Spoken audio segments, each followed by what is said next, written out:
link and be ready to go.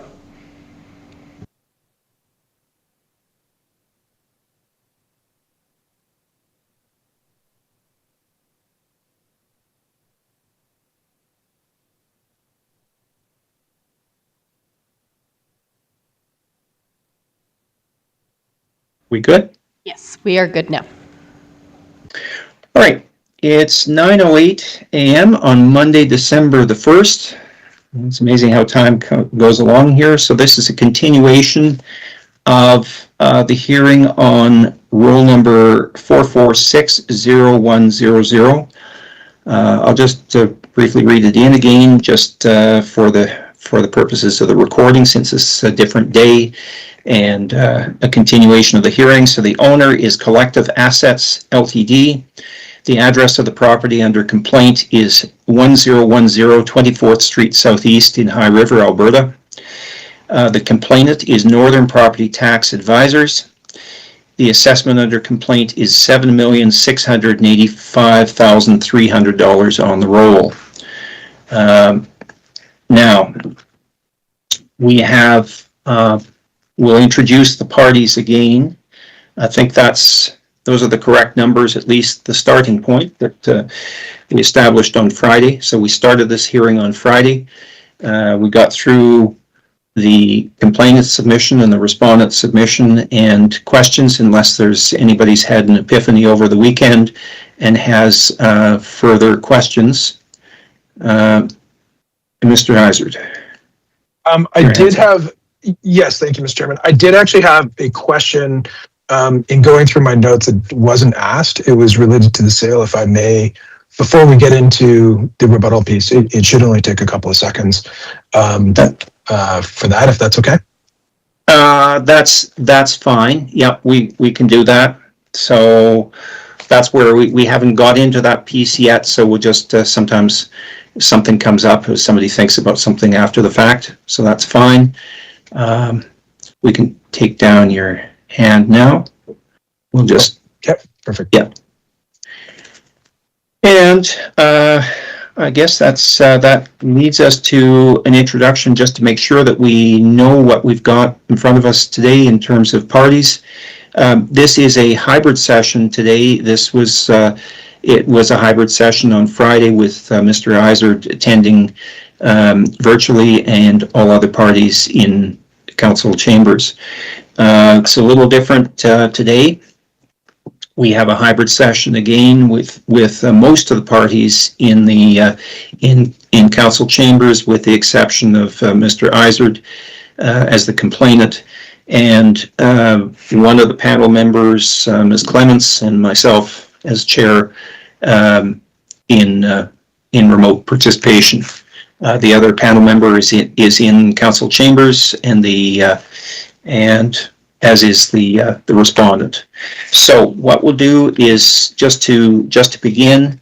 Again, we have the same panel members. We have maybe we could just state your names for the record. My name is John Mathias. I'm the provincially appointed member. I'll be the presiding officer for this hearing, and I'm joined by Renee Clements. Thank you. Board member. And Bennington. Okay, thank you. So we have Mr. Bennington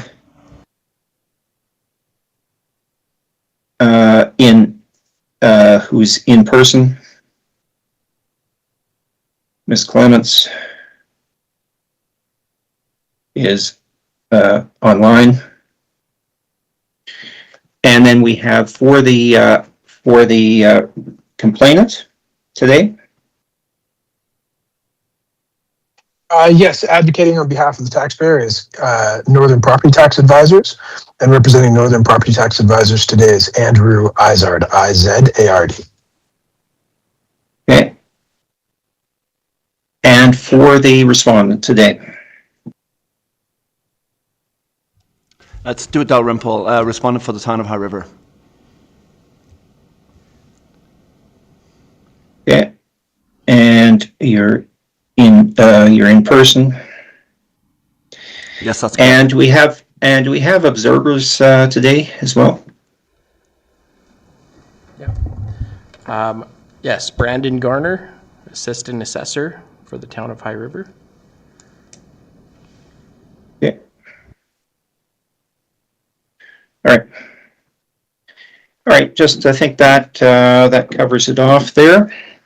Now, so we are at a stage of any further questions on the respondents' material before we go into rebuttal. We understand we do have an objection to the rebuttal from the respondent, but we'll deal with the further questions first of all, and then we will proceed accordingly. So, Mr. Izard, you had a question. Please proceed. When your mic's on. When your microphone's on. Yeah, perfect. All questions to the board chair, of course. Just as a point of clarification, if I can bring your attention to page 60, please, of R1.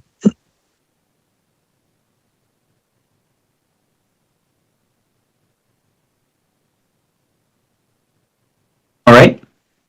Now, to the respondent, I see that there's, as part of this transfer of land, there is a plan 0311500, block 2, lot 1. Is that correct? Yeah, that's what the transfer says. That's correct. Okay. So if I go to page 61,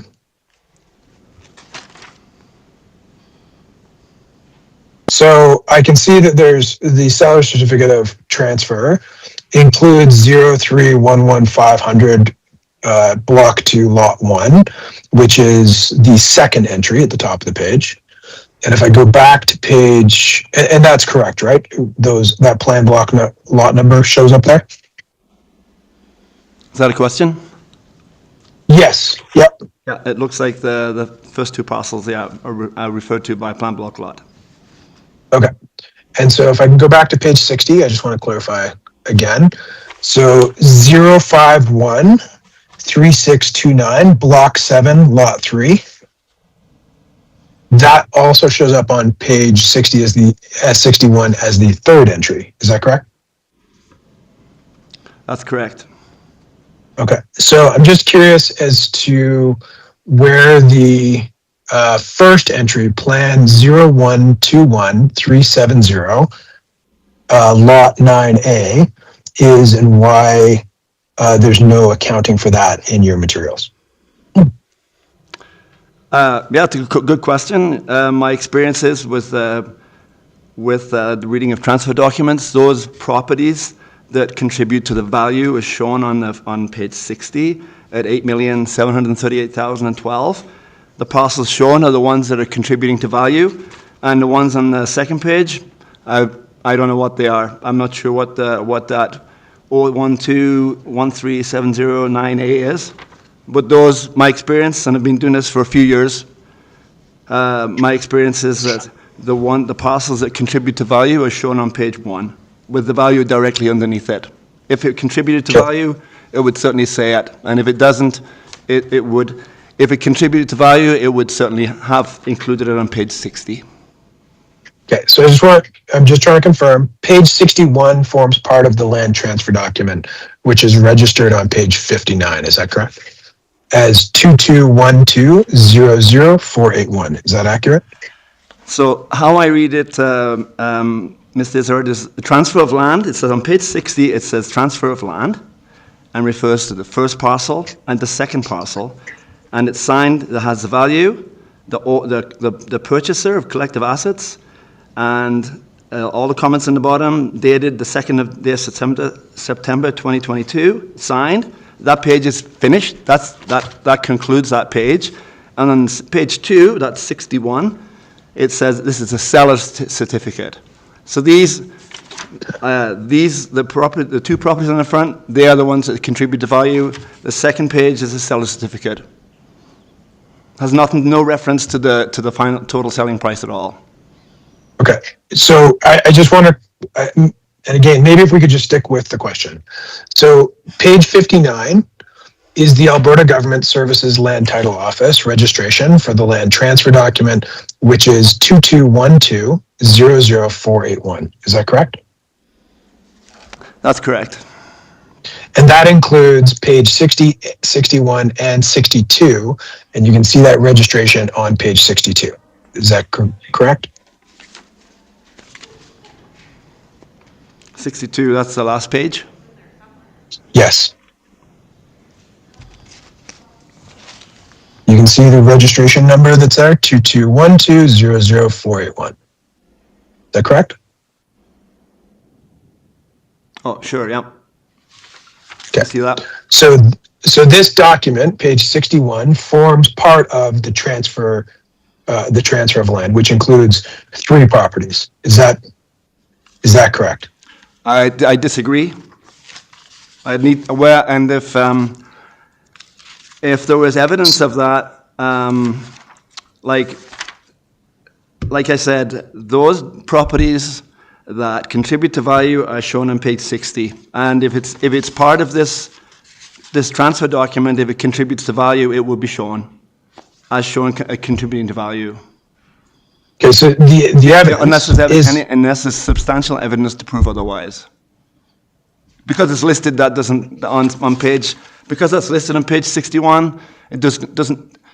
In my opinion, in how I've been reading transfer documents, in my opinion, that doesn't signify that the parcel at the top, 0121370-9A, it doesn't show that that's contributing to value, and I see no evidence to indicate otherwise.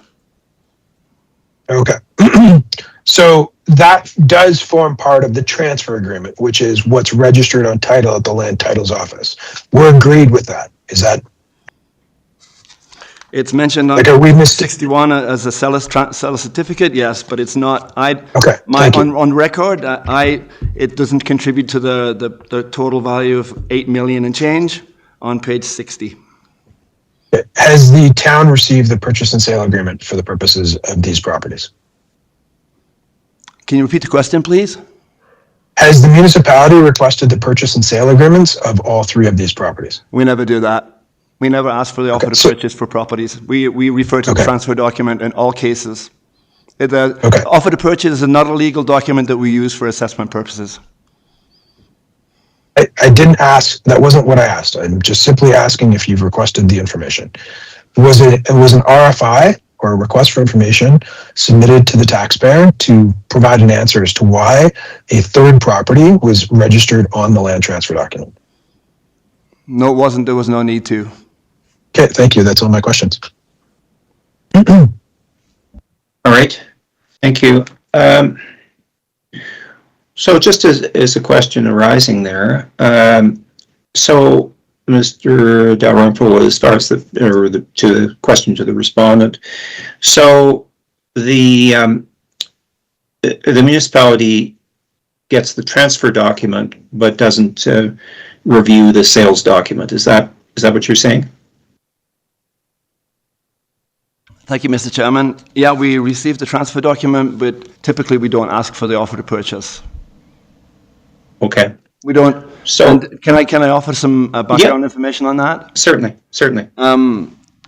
When, as an appointed assessor, to receive accreditation, you have to complete a narrative appraisal report, and so in the narrative appraisal report, even in that, we don't ask for offer to purchase. If you can't ask that document for all properties and assure that you're going to get it for everyone, then you can't use it. If you get it for some and not for all, then that's not equitable. We look at these properties, the title and the transfer document. We never request office purchase information because you can't be assured to get it in every situation. So the title and the transfer of land, that information is deemed to be accurate and correct from registries. Okay. Just writing a note here. Okay, so but the municipality does review the municipality review the MLS database? Of course, yeah. Okay, so if this has been if this was a brokered sale, and went through the real estate channels, the typical channels, it would be reviewed. So Exactly. and does this tell me that this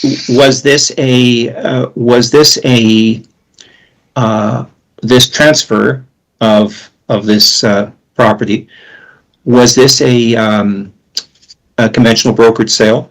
Was this an arm's length sale? Yes, it was an arm's length sale. Okay, so you've investigated that. Yes. Okay. Was it brokered? Yeah, I don't know that detail. Okay.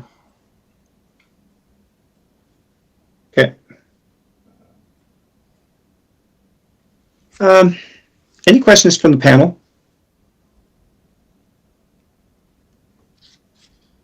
Not seeing any. I think I know. Thank No you. questions.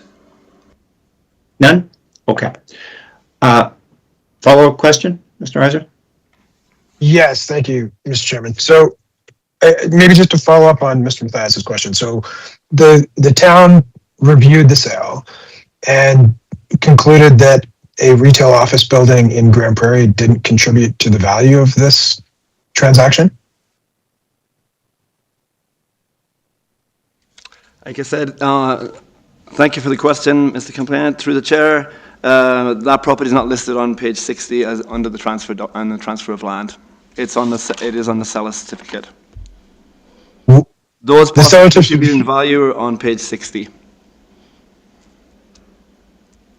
Okay, with this respectfully though, does make up the transfer of land, which is what the registered document is that's registered at land titles for this, correct? Can you repeat the question, please? I'll move on. Did the respondent look into the value of the share certificates that Penny Properties received into the purchaser of this property? And are share transfers typically reviewed as being arm's length? Yes, I did. Okay, so you're aware that Penny Properties received shares in collective assets as a result of transfer of these properties? I wasn't aware of that. I don't see any written evidence of it. I'd have to do some research, further research on that. But we do. It was mentioned that corporate searches with all of these commercial sales. But your testimony just a moment ago was that you researched it and it was arm's length. To my knowledge, the research we conducted, it was, yes. Okay, and so in reviewing that from the definition of market value that requires a willing buyer, a willing seller, and exposure to the open market, you're also aware that these properties, all three of these properties, the Grand Prairie asset, the Tabor property, and the High River property were never exposed on the open market. Is that correct?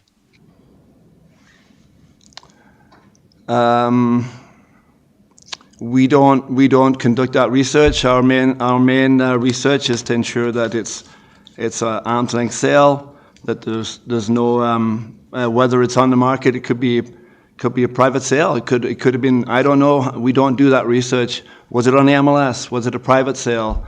Was there signage outside the property listing it for sale? We don't do that. We look at the transfer of land. And Okay. the title. Thank you. And the transfer of land includes all three properties. Thank you. That's all my questions. It doesn't. I think there's a little bit of a disagreement here that as to whether the seller's certificate and while it's included in the transfer of land, and I agree, and I know why it's in there, but the document on page 60 lists the transfer of land, lists two parcels on there.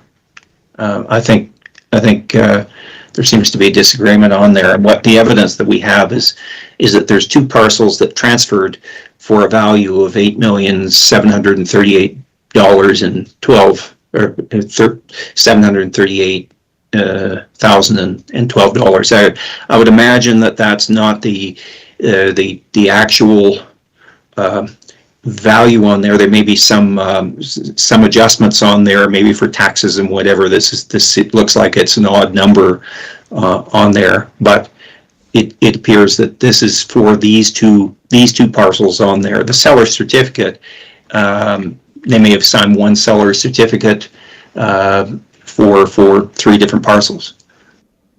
Maybe there was a different, all that we have in front of us is this particular document, which says 2 parcels. It referenced the seller certificate, is certifying that Penner Properties is a Canadian corporation for purposes of the Income Tax Act, relating to three parcels. So I think we have what we have in front of us, and I don't think we can draw anything further than what we have here. All right.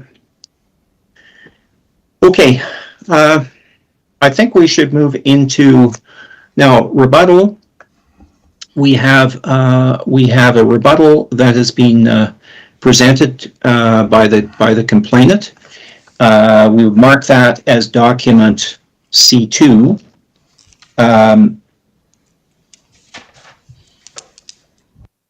That's marked there. Just to take note here that a rebuttal is a counterpoint. The purpose of the legislation with the disclosure of evidence between the parties, the progressive disclosure from the complainant's disclosure to the respondent's disclosure to a rebuttal, is to refute, is to provide, at least in the first 2 instances, is to provide the parties' positions. The point of rebuttal is to, the word rebut is to give a counterpoint, or to draw something on the evidence that's there. It is not to be bringing a new argument. And looking at MRAC in 9C, just the key point on there is to disclose to the respondent in rebuttal to the disclosure made under clause B in sufficient detail to allow the respondent to respond to or rebut the evidence at the hearing. So the point is that it is in response to the disclosure made under clause B, which is the respondent's evidence. That's what we're going to be looking for. We as a panel will be looking to we always weigh evidence in our deliberations. We look for relevance. We look to consider whether it's information been brought in at a late stage, or whether it is necessary in order to refute what's there. So that's just a sort of a preamble to this. Now, I think before we get into it at this point, we'll just turn to the respondent, since you've given us a document, and this document, it is a document of some, 10 pages or something like that? That's correct. Thanks, Mr. Chairman. It is a 10-page document. Now we're going to mark that document as document R2, and that is the respondent's objection to the rebuttal. We can, we talk about surrebuttals and whatever. The legislation doesn't specifically speak to a surrebuttal, but it does give the respondent an option to respond or to rebut the evidence. We want to find out what the objection is, first of all. Then we will turn to the complainant with their response. And we have a question. We have the hand up for Ms. Hipkin. Yes, thank you. Can we please rename the rebuttal as C4. We already had a C1, and then with the 2 addenda, we had C2, Oh, that's C3. Yeah, so if we could just name that correct. C4. It is C4. You're absolutely right. Thank you so much. We did have those 2. Forgot. That was on Friday. And we've had a weekend in between. So we're going to name that. So the rebuttal is C4. That's quite correct. So what we'll do is we'll turn to the respondent this time with an objection. Now, we can do it a couple of ways. We can bring this forward at this point, or we can go into the rebuttal and then with the objection on there. What is the Mr. Dalglish, how do you wish to deal with this? Thank you, Mr. Chairman. I'd like to pass our opinion about the rebuttal at the front end. Okay. Because it's all intertwined. There's lots of new evidence in there. So I'd like to address that first, if that's okay. I think that makes sense. We'll deal with that. Then we'll deal with we'll have the complainant bring in their response to that, and then we will proceed from that point. Okay. So, Mr. Dalglish, your R2 document of 10 pages, and do you want to lead us through your concerns on there? Thank you, Mr. Chairman. I really appreciate the opportunity to do that. So I'll just start with concluding with the remark at the beginning on page 6. So it is a request of the respondent for the town of High River that as the complainant's rebuttal contains new evidence not included in the complainant's disclosure as per section 9 of the matters related to assessment complaints and regulation, that in accordance with section 10 of said regulation, this rebuttal evidence must not be heard in its entirety and be stricken from this appeal and disregarded in its entirety. So grounds for the dismissal are, on the original complainant's disclosure, the only reference made to properties in High River were the 3 leases as shown on the bottom of page 6. That is, the complainant had this information on pages 39, 45, and 194 of their disclosure. So this is the information that was contained with their evidence. So we're responding to this. And then in addition to that, the complainant also included information from Okotoks on page 9 of 194, and suburban Calgary, 43 of 194, downtown Calgary, page 35 of 194.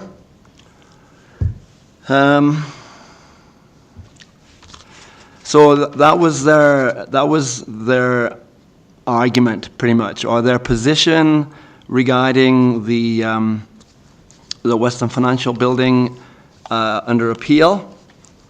So they had information from the 3 leases in High River and Okotoks in Calgary.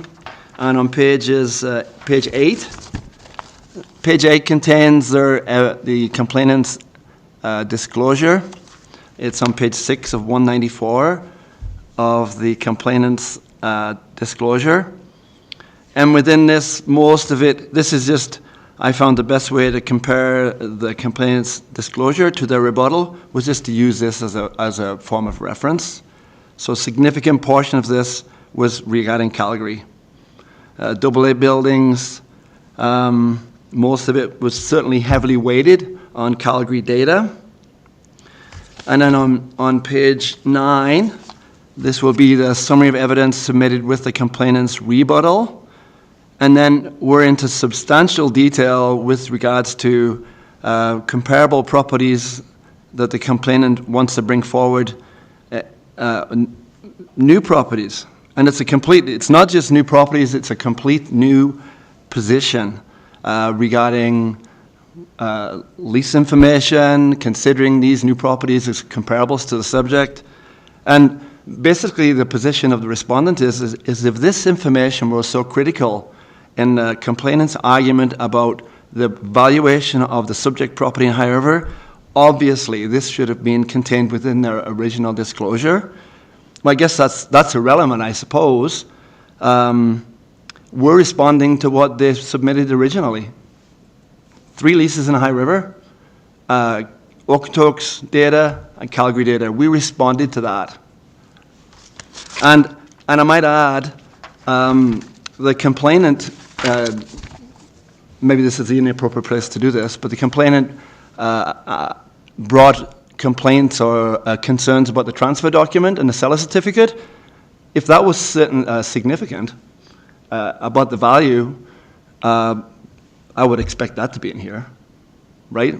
As about the seller certificate, I would expect that to be here in here if that was certainly significant enough to affect our argument.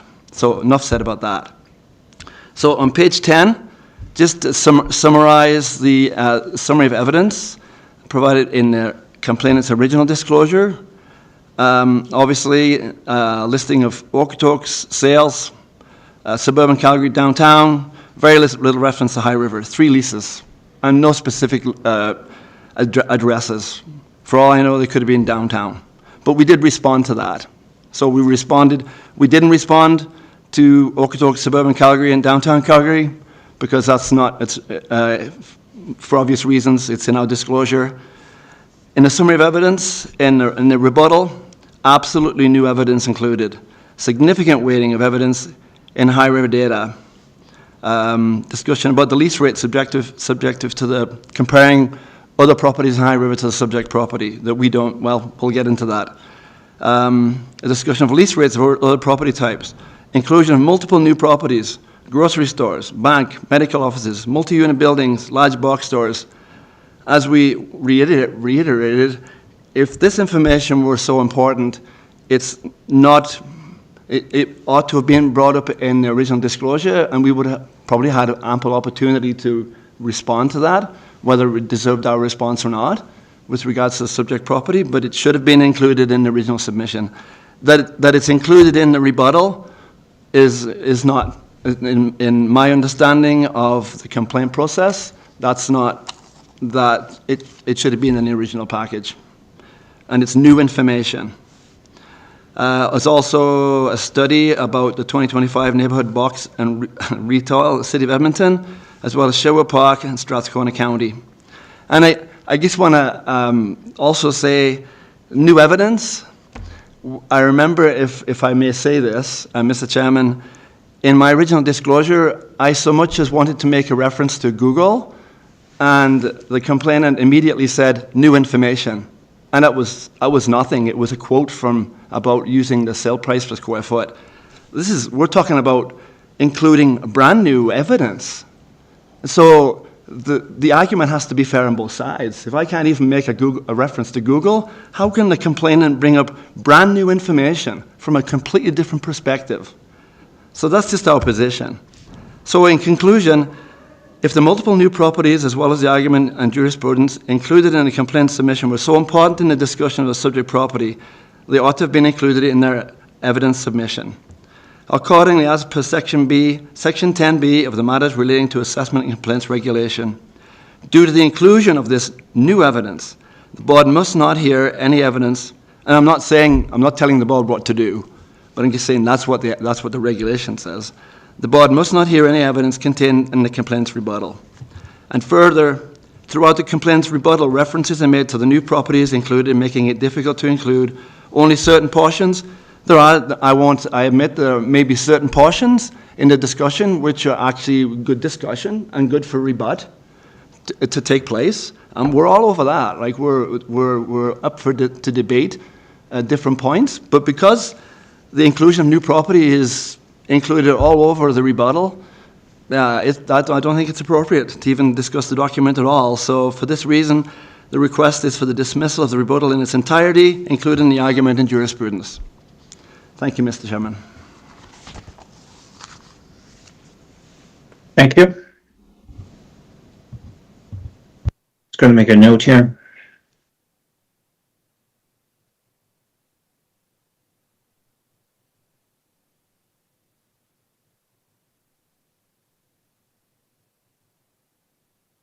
All right. Mr. Eisert, as complainant, do you have a response to this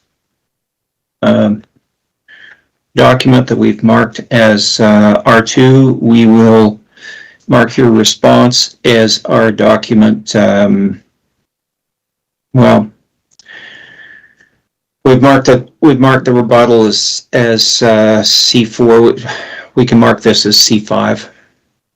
It doesn't really matter the order, just so long as they're marked and identified. So we're going to say the response is C5. Thank you. So in response to the allegations from the respondent, certainly Section 9 and Section 10 relate to the disclosure of evidence and not being able to hear the information. So I'm going to bring our attention to, sorry, it was C5, correct, Mr. Chairman? We'll call it C5. Yeah. Okay, perfect. So I'm just going to bring our attention to page 35. So page 35 of 134 is matters relating to assessment and complaint regulation.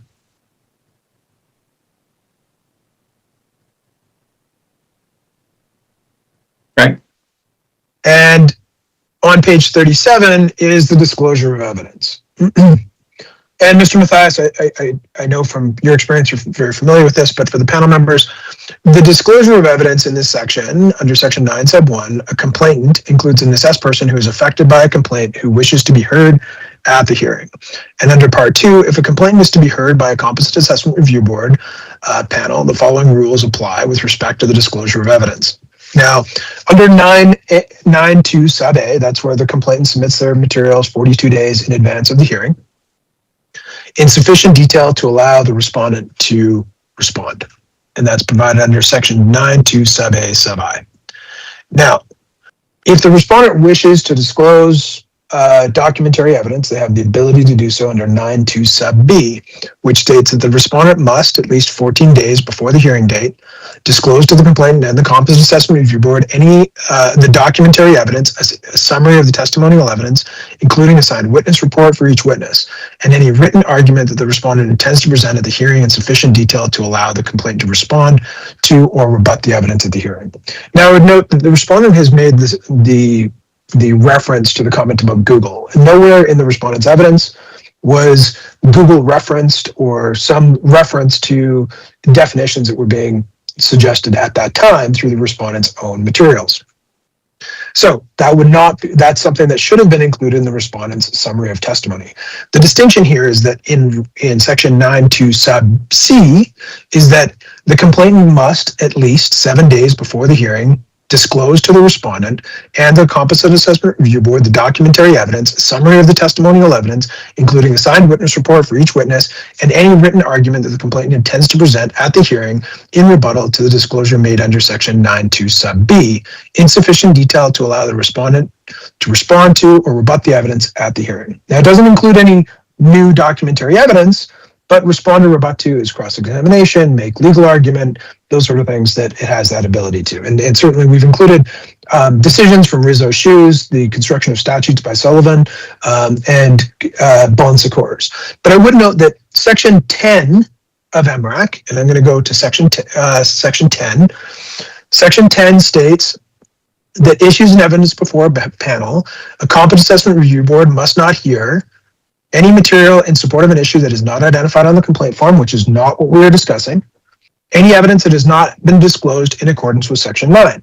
So, was the material submitted more than 7 days prior to or before the deadline under 9.2 Sub C? The answer is yes. Was a summary of testimony provided in sufficient detail to allow the respondent to respond or rebut the evidence? The answer is yes. Was the signed witness report included for each witness that would be presenting? The answer is yes. Was a summary of testimony included? The answer is yes. So under 9.2 Sub C, what the respondent is making this application under 10B, and the entire rebuttal should be dismissed, goes against what 10B is for. 10B is for information that is disclosed late. If there is no summary of testimony, if there is not a signed witness report, if there is no time permitted, if there is the documentary evidence, there is a flaw there. The respondent appears to be using 10B, which pertains to the disclosure rules that are set out in Section 9, and attempting to have that to dismiss the complainant's rebuttal, which was submitted in accordance with Section 9 2 sub C. So we don't believe that the respondent's application under 10B should be granted because it doesn't pertain to any flaws with respect to the rebuttal that was disclosed under 9 2 sub C. It meets all of the statutory requirements outlined in the regulation for how disclosures are made under 9 2 sub C. It wasn't late. Everything is in order for the purposes of the rebuttal materials. The respondent appears to suggest that the complainant doesn't have the ability to make a counterpoint to what has been included in the respondent's evidence disclosed under 9 2 sub B. Now, we're going to explore that for a moment. Now, I would note that while we've included a number of decisions on the construction of statutes and the interpretation of statutory legislation, I will bring our attention further to the Canada Safeway decision on page 108. Now, the highlighted passages start on page 121, run to 124, but are very clear that Section 10, which is formerly Section 9, and Section 9, which is formerly Section 8, there was no changes. They added something previously. MRAC is clear, and so the request being made under Section 10 sub B about 9 2 sub C and the disclosure of rebuttal evidence is improper. It doesn't stand the test for the purposes that the respondent is making that argument. So now what I want to do is I want to address some of the alleged problems in the respondent's rebuttal document. So the respondent in their document R2 speaks to, and I'm going to jump to page 10. So the respondent takes issue with the complainant including assessment information from other municipalities. The assessment information is the requirements of assessment that are outlined and the definitions that are being presented. So such as the municipality can't rely on a singular lease when determining assessments, which proves contrary to what the respondent here in this case is doing, where the municipalities have stated the definition of the fee simple estate. We're not including new evidence. This is not something we could have anticipated, that the respondent's only assessment is based on the leased fee estate of the subject. And I submit that the respondent's own Mr. materials... Chairman, call of order, please. If I may. Sorry. What?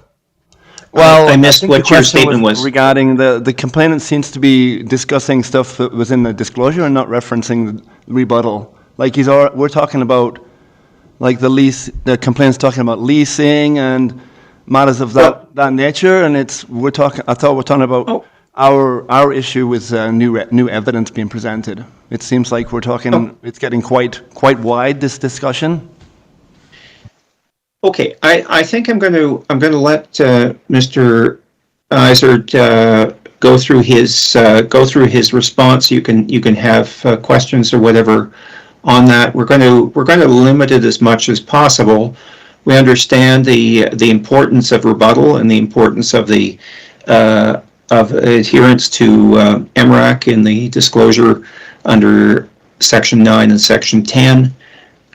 We will, as I mentioned beforehand, we will as a panel review this, and we have to. It's not uncommon to get an objection to a rebuttal in a CARB hearing. However, the panel has to weigh the two packages, the initial complainant submission and the respondent submission, has to be able to look at those two, and it actually has to listen to the rebuttal information to determine what in fact is actually, if there is new material, and whether it was appropriate in response to the respondent's package. That we can't really tell until we get to that point. So without belaboring this too far, we'll just let Mr. Izard go through what he wants to say. Mr. Dalgleish, if you have comments, we will certainly accept any.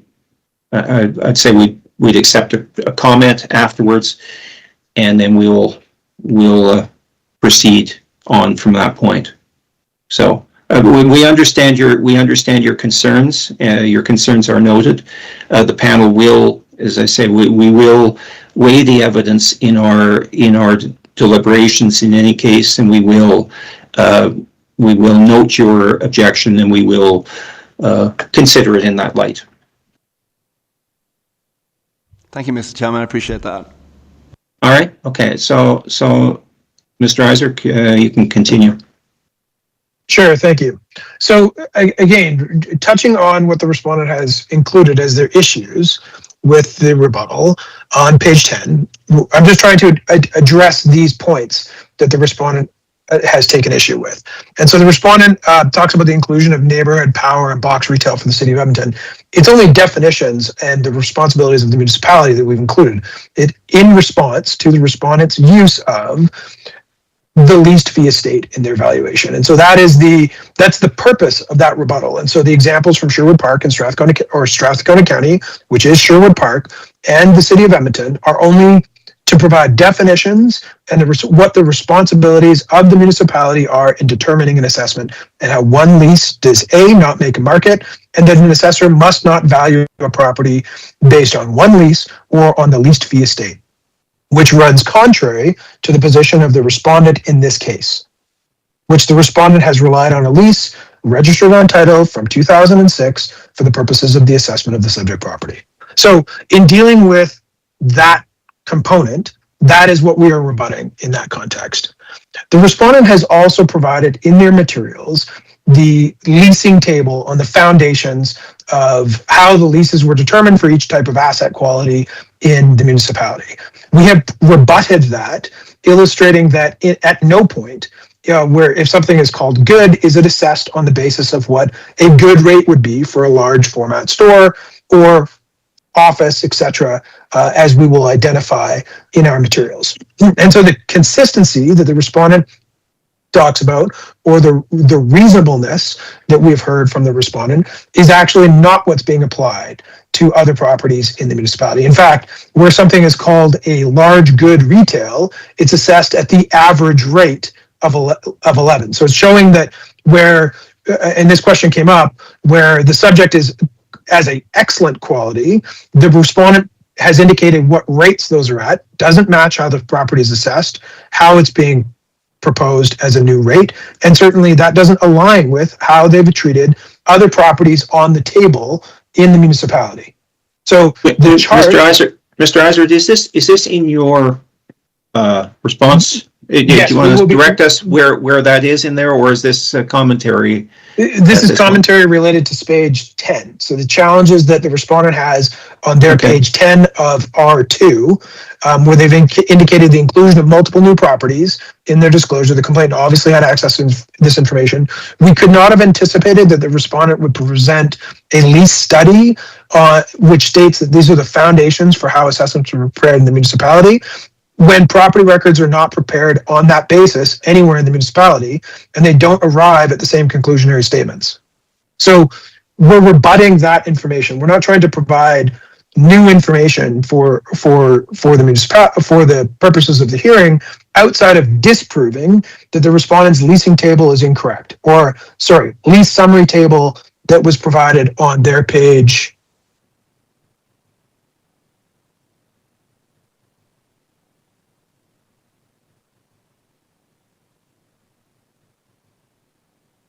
36.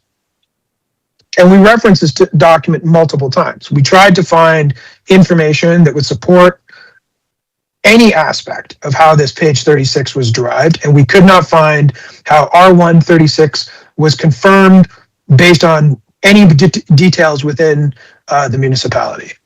And so the respondent again makes reference to the inclusion of new High River lease information.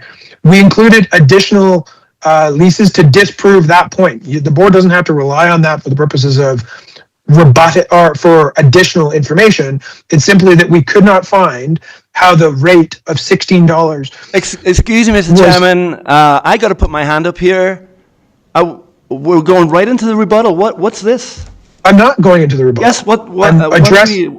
I am addressing the respondent's R2 Okay. document and the Okay. points that are made in that document. Okay, I think probably we understand your position, Mr. Izard. And I think what we're going to have to do is to go into the rebuttal document in order to be able to determine these things. You're giving your position on why there is the rebuttal, but we actually haven't seen the rebuttal yet. So we're sort of putting the cart ahead of the horse, and I would agree with Mr. Dalrymple in this case that, you know, and there is the problem that for a panel we have to first of all understand the complainant submission C1, C2, C3. We have to understand the respondent's position in R1, and then we have to listen to the rebuttal, and then we'll figure out from there. I think Mr. Dalgleish has acknowledged that it's not necessarily the entirety of the document that's the concern. It's that if there is new evidence. Mr. Izard, from his perspective, is saying that sometimes you need to have new evidence in order to disprove something and in order to properly rebut. So we will take that into consideration. I think that that's really what we have to do. Is that fair to both parties? Are we at a point, do you think, Mr. Izard, that we could proceed with the rebuttal? I think we can, Mr. Chairman. I can certainly address why we've included something for the purposes of disproving the respondent's position. Okay, and I think that that's going to be important to, you know, if we're getting into new information. Is the question is this all of a sudden a new argument that's developing, or is this a direct response to the submission in R1? And that's what it says in MRAC. It says that it is intends to present at the hearing in sufficient detail. Oh, sorry, I'm on the wrong one. It says to in rebuttal to the disclosure made under clause B in sufficient detail. So that's really what we're looking at. Is it in response to the respondent's submission? And if it is, then it is proper rebuttal. And certainly, Mr. Chairman, it's our position that our initial evidentiary submission is our initial evidentiary submission. This is intended to address the respondent's materials. And I think Mr. Dalrymple would agree that it is up to the board to make that determination. The board has to make the determination as to what is appropriate, to weigh the evidence, and to make its decision based upon those factors. So, and that is a normal course of events for this board. So, thank you. We're at 10 o'clock at this point. Does anybody need a brief break for a glass of water or anything before we go into rebuttal?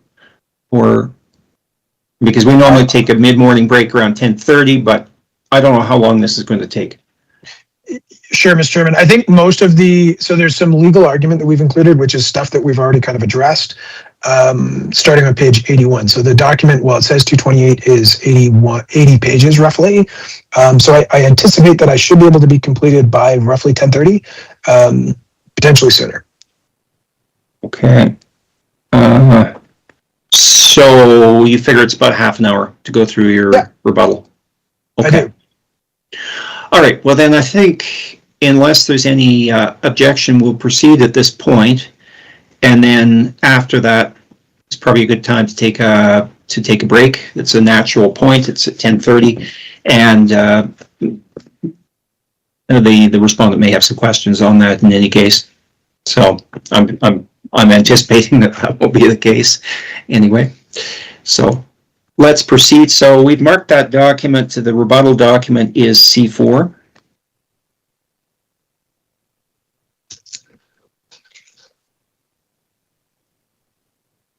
And we will proceed. So we will just bring that document up. Okay. Yes, okay. We have it here, and lead us through. Sure, thank you, Mr. Chairman. If we skip ahead to page 6, this is just a summary of testimonial evidence. So on page 6 of 228, Northern will review the lease specific to the subject property, as the subject property is unique in size and quality within High River, without the determination of the appropriate lease rate and the assessing the subject on a lease specific basis violates section 5 of MRAT, matters related to assessment and taxation regulation, and the concept of mass appraisal. We will provide a definition of fee simple estate and examples of arguments where municipalities affirm the requirement not to assess the leased fee estate on or on a singular lease basis. Northern will review the indicators of value as presented in the respondent's evidence disclosure, specifically the typical lease rates for the suburban High River. The respondent has failed to provide a leasing study in any kind that illustrates where the lease rate came from, as it is not reflective of the chart provided on page 36 of the respondent's evidence. Northern will also respond to the chart of the main floor lease rates, illustrating that there is certainly no indication that the respondent has prepared a recent leasing study, as objectively nicer main floor space than our subject indicates a market rental rate of $12 a square foot. And even in the event that this would be an average space, it still shows a disconnect with the rates that the respondent has indicated in their chart relative to the market is indicating, in addition to the rents provided by the complainant. So the complainant has provided a number of leases indicating $12 to $14 a square foot. The respondent has provided an example of the base, the floor level for main floor is $16. Then it escalates from there. And from what we could find from our leases, as well as coupled with additional examples, there is certainly no indication that the base level should be 16 or what have you. And so, again, we're not trying to ask this board to introduce the new leases to bolster our case. It is simply just proving that the rate table that was given by the respondent seems to be at a disconnect with respect to any evidence within the town of High River. The subject is being assessed what appears to be the equivalent of a medical office building, which has a higher degree of finish, or the equivalent of a retail bank space, which typically command the highest rents in any given market next to a full service or fast food restaurant. The full service is what the respondent has used in their sales table. So we will provide an example of what a medical office is assessed at and a bank space for comparative purposes. Now, we don't think that either of these is comparable to our subject by any means. And we're not trying to suggest from an equity basis that these are equitable. They are not.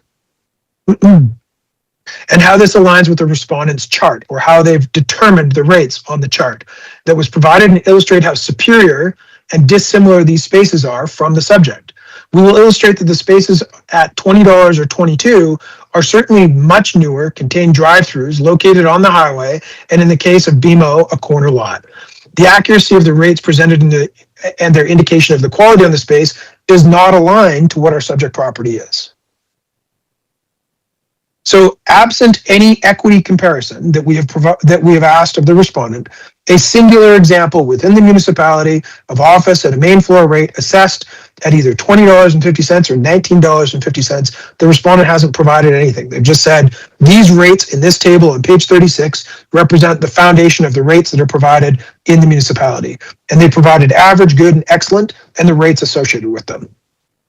Northern will review the retail examples provided by the respondent's evidence.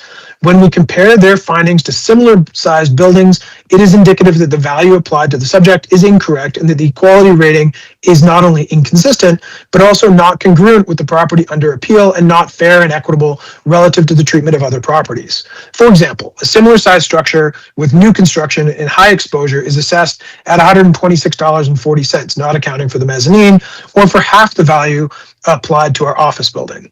Again, we're going to take you through why that is incongruent with the table that was presented on page 36.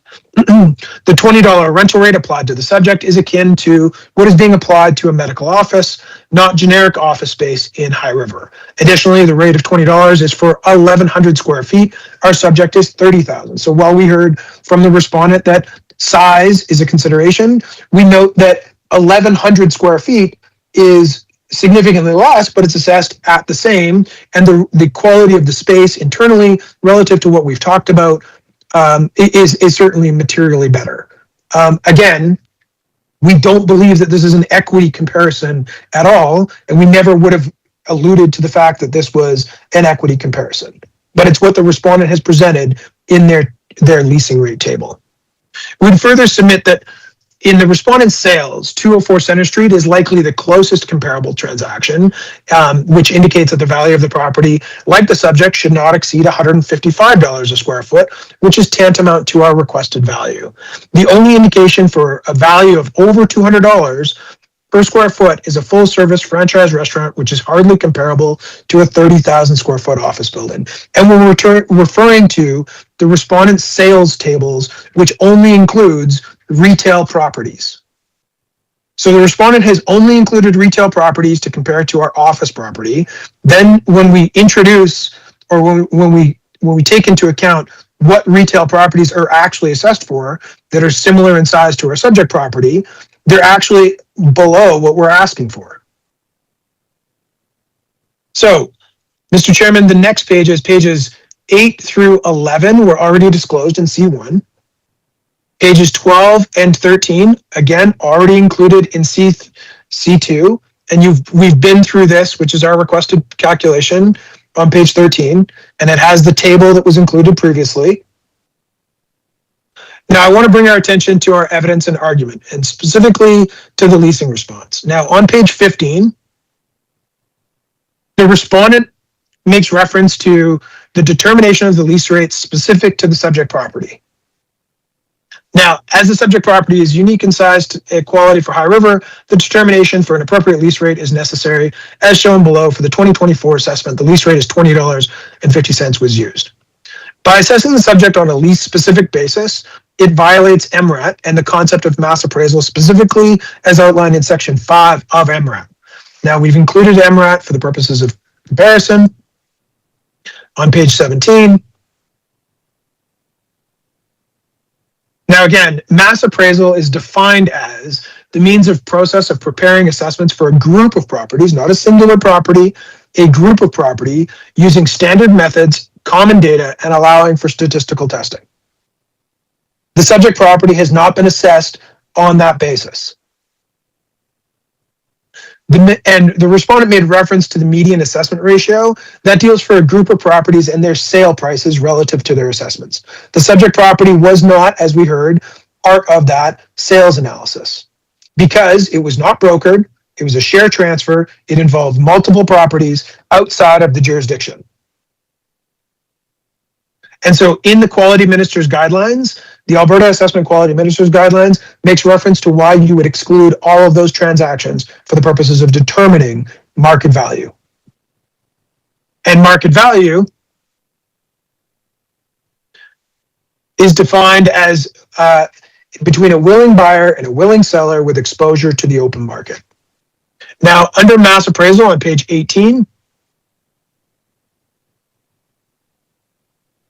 now, an assessment of property be based on market value must be prepared using mass appraisal, which we defined earlier, must be an estimate of the value of the fee simple estate in the property and must reflect typical market conditions for properties similar to that property. So, in our chief evidence, Mr. Chairman, C1, C2, and C3, we've included leases in High River, leases in Okotoks. In lieu of any sales in High River, we have included suburban office sales as well as downtown office buildings, with our main purpose of comparison being the suburban office transactions to show that sales are not over $150 a square foot. That was the market evidence that was included. The respondent has responded with the lease, the registered lease on title from 2006, which, for your reference, is found on page 57 of R1.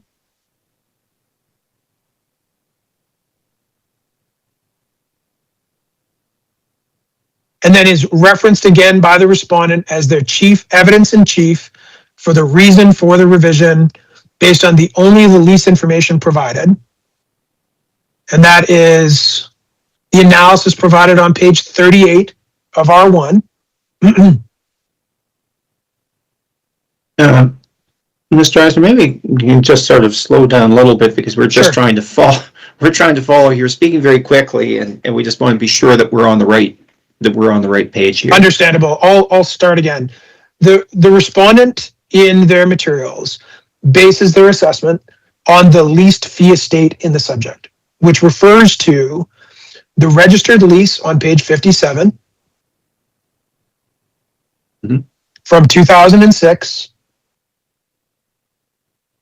the analysis of only that lease on page 38 to arrive at a revised value of $19.50.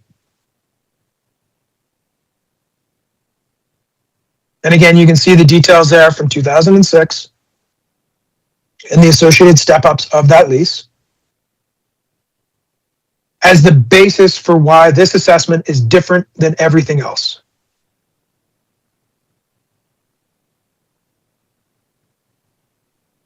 Now, in order to determine that mass appraisal was used or that typical market value would be indicated, the respondent has provided page 36.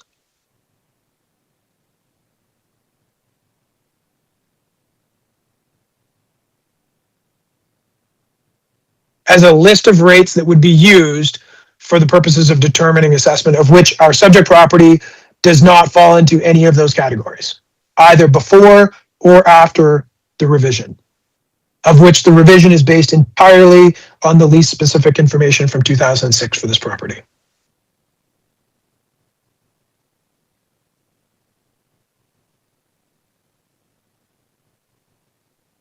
And I would note, I'm going to jump back for a moment on page 10, Mr. Chairman, and you asked this question previously. This is page 10 of the C4. C4 is your rebuttal. Correct. And then I'm going to reference page 36 of R1. Okay, so you want to go to, so we're going to go to page 10. Yeah, okay. So under the tenant description, Mr. Chairman, you'll see office main excellent.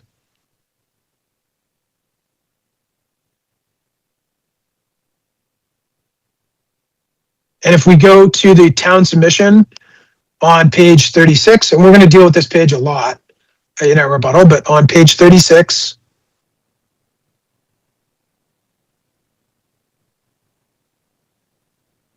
office main excellent would be $22 a square foot. So this question was asked by the board in that if you have office and a quality categorization, average, good, excellent, it would reflect what this page indicates. And what we're going to disprove is that that's not actually what has happened in how assessments are prepared in the municipality. They do not follow this chart. And so in conclusion, there is no examples to demonstrate that mass appraisal has been applied consistently. And certainly to our subject, we know that's not the case. And we'll provide examples of such where the respondent deviates from what they've indicated as their suburban high river rates, as indicated here.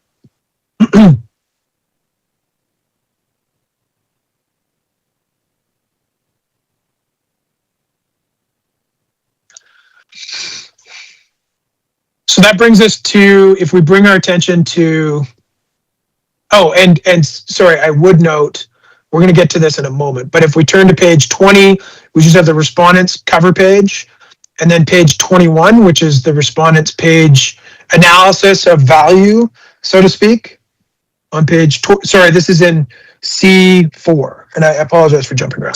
So I'll stick with C4. And if we turn to page 21. Okay. So we know a couple of things chiefly. So scrolling to the two mini tables, it says actual 24 assessment, and then there's a proposed amendment. We see that for a couple of things. The typical vacancy was not applied consistently or done on mass appraisal, and the respondent revised it when reviewing the assessment, which shows that the assessment was in error. We also know that the respondent reviewed the assessed lease or release rate and found that it was not applied consistent with either the chart on page 36 or on mass appraisal, and it is also being revised. So the current assessment of 7.68 million is not supported based on section 464 of the Act and based on 5 of MRAD.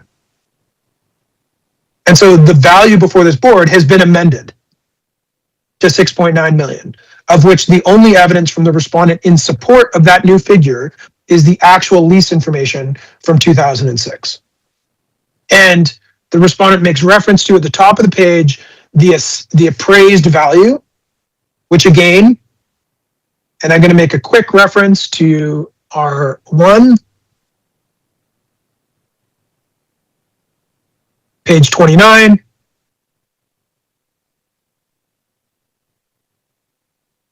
Which states right under the red bar that the appraisal is based on the leased fee interest in the property. So the respondent makes this recommendation on the basis of the leased fee estate, based on the leased fee interest in the property for the appraisal, the lease rate from 2006 summarized, all of which run contrary to section 5 of MRAD. So I'm going to take us back to the rebuttal document.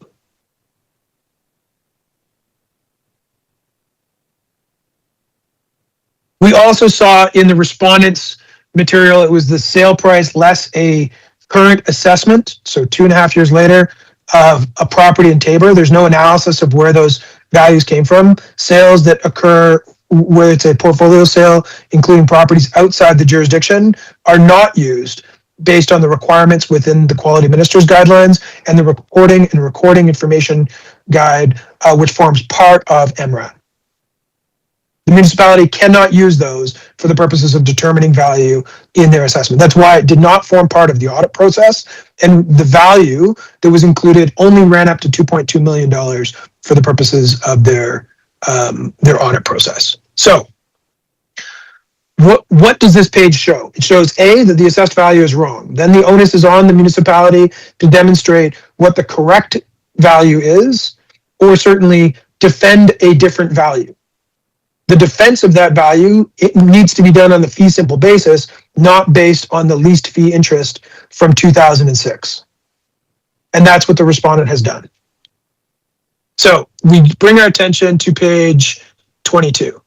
So the respondent included this page 35 of their evidence, which says the determination of typical market lease rates in High River, and there's a map that's provided above, as explained on page 12 of R1, the appropriate approach to valuation of non-residential properties is the income approach.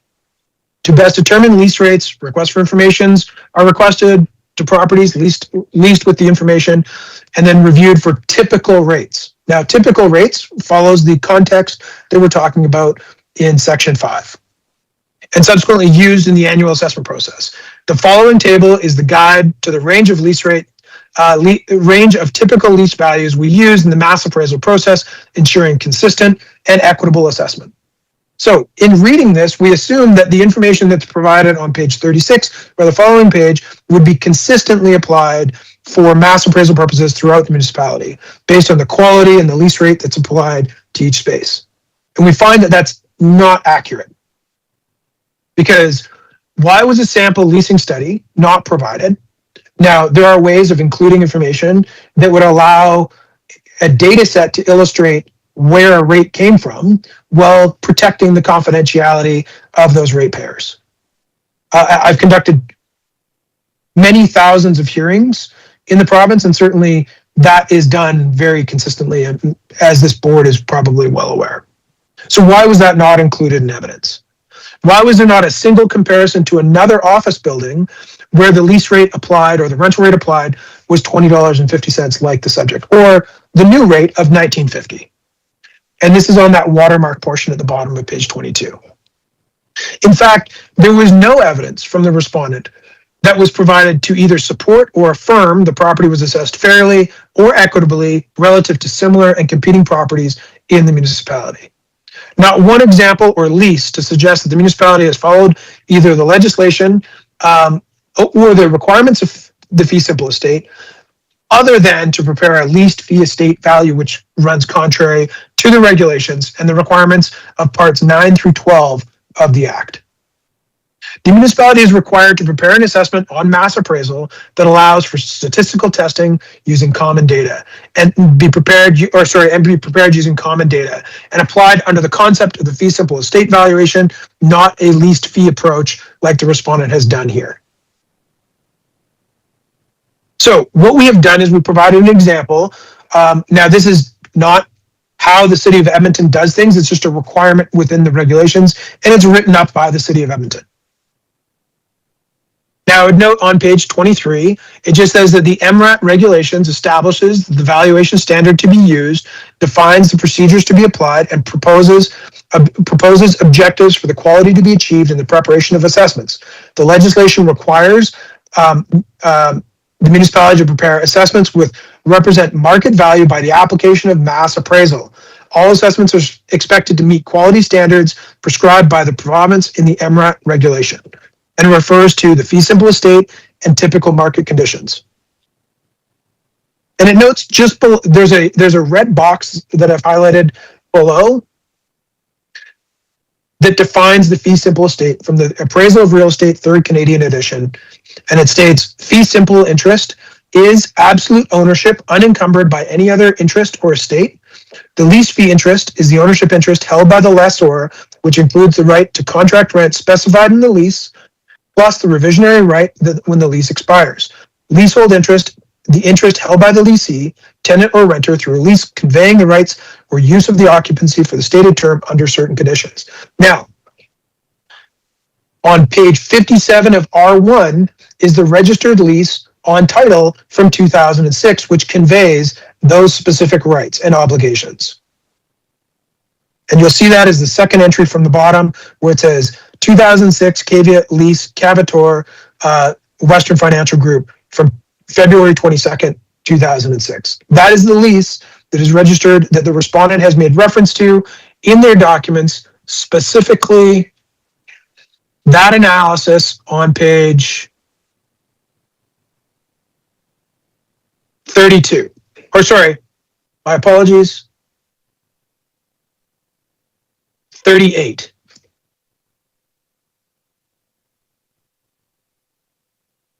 And it's at the top of the page, and you see the lease term that's identified there, the 2006 lease, which again, still in effect, and the step-up rates that have been utilized for the purposes of that lease to arrive at 1950. So that brings us back to the rebuttal document, specifically page 23. And directly above that red box is it says the legislation requires the city of Edmonton to assess the fee simple estate. So not to use the actual lease in place from 2006 on any property, where the lessor, the leasehold interest is the interest held by the lessee, the tenant, or the renter through a lease, conveying the rights of the use and occupancy for a stated term under certain conditions.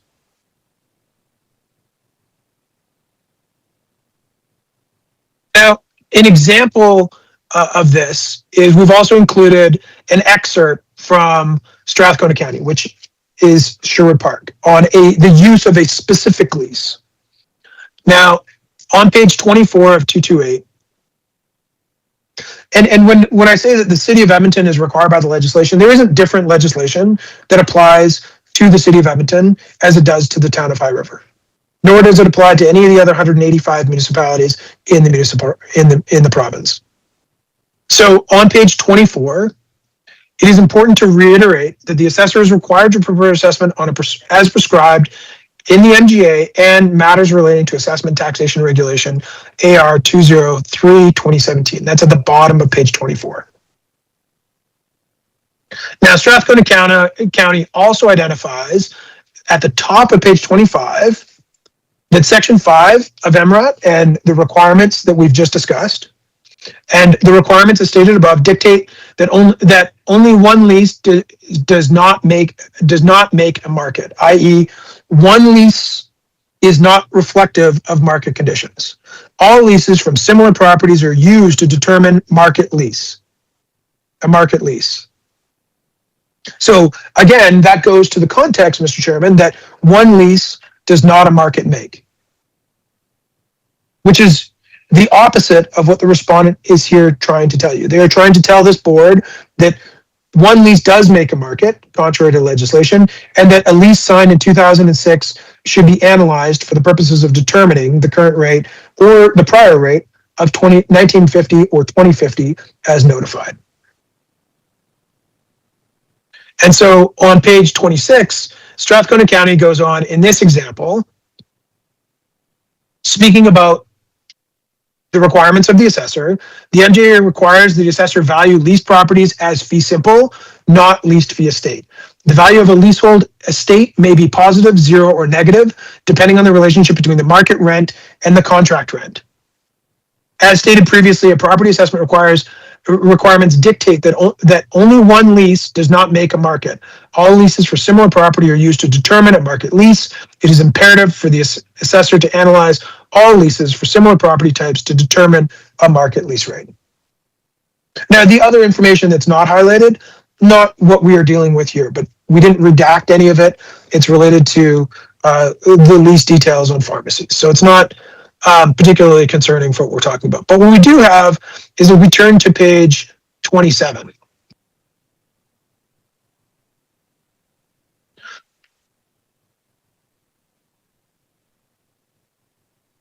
So if we follow this table, the subject property, being what it is coded as an office tenant excellent main floor. So that would be $22 a square foot.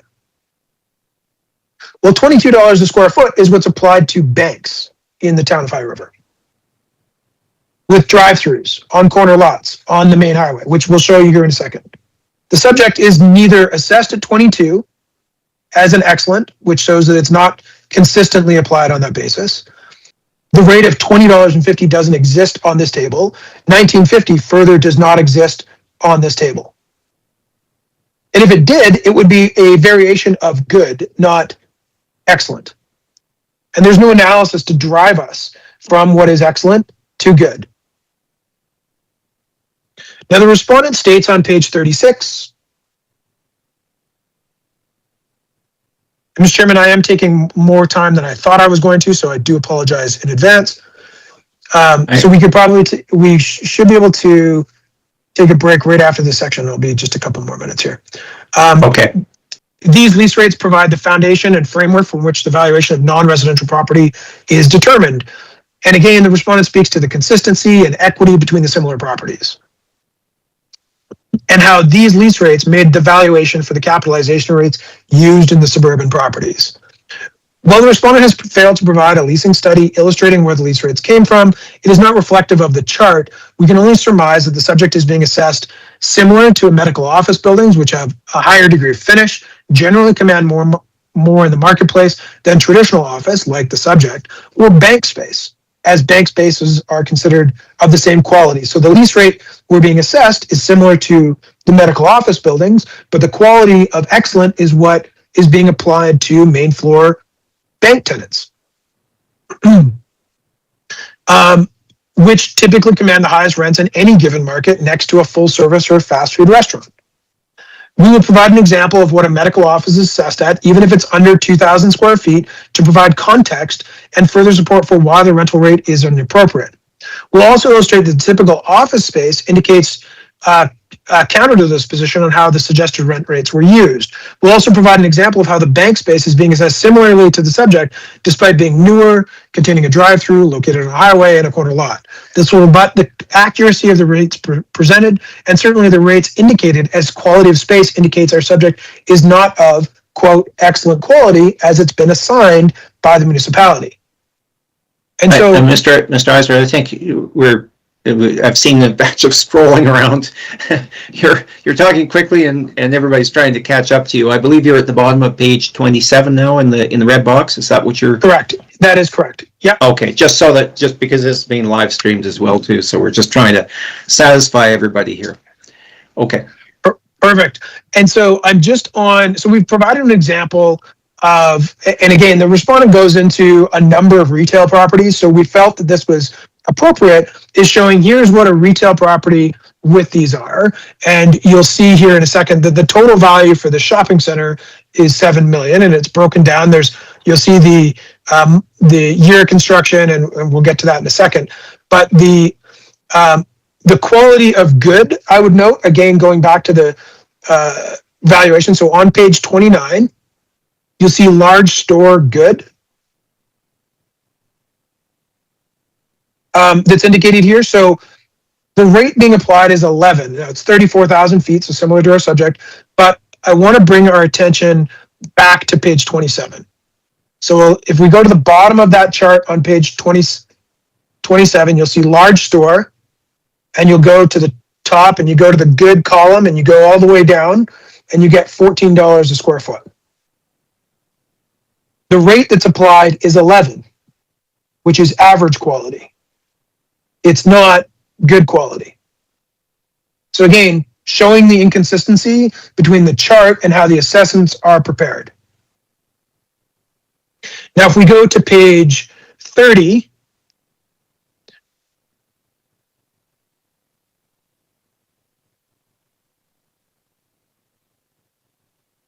you'll see the office that's listed as good here, but the rate is applied at $20, which is, this is the medical office space that we're going to talk about. We're going to show you the pictures of it, but you'll see here in a moment. So when we contrast this to how the municipality has determined the assessments, it's inconsistent. It doesn't follow the chart that was provided in evidence that forms the foundation of the rates applied. And when we talked about the range, if you were average, good, or excellent, you don't get those rates to what there is. So we don't understand how the municipality is supporting the context of either 2050 or 1950, which are more reflective of good quality, when our subject is excellent quality and they don't fall in line.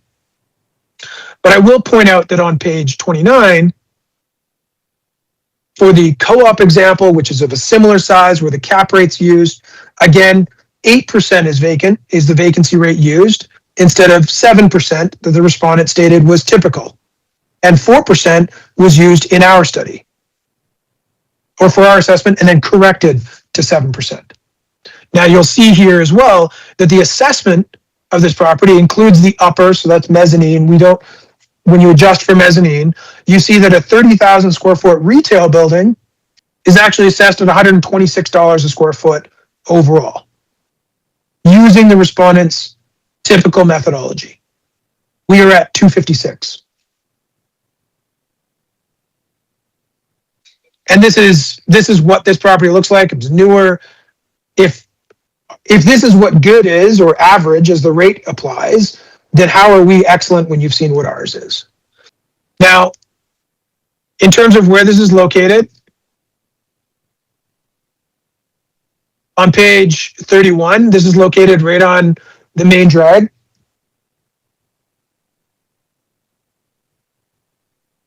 Photos.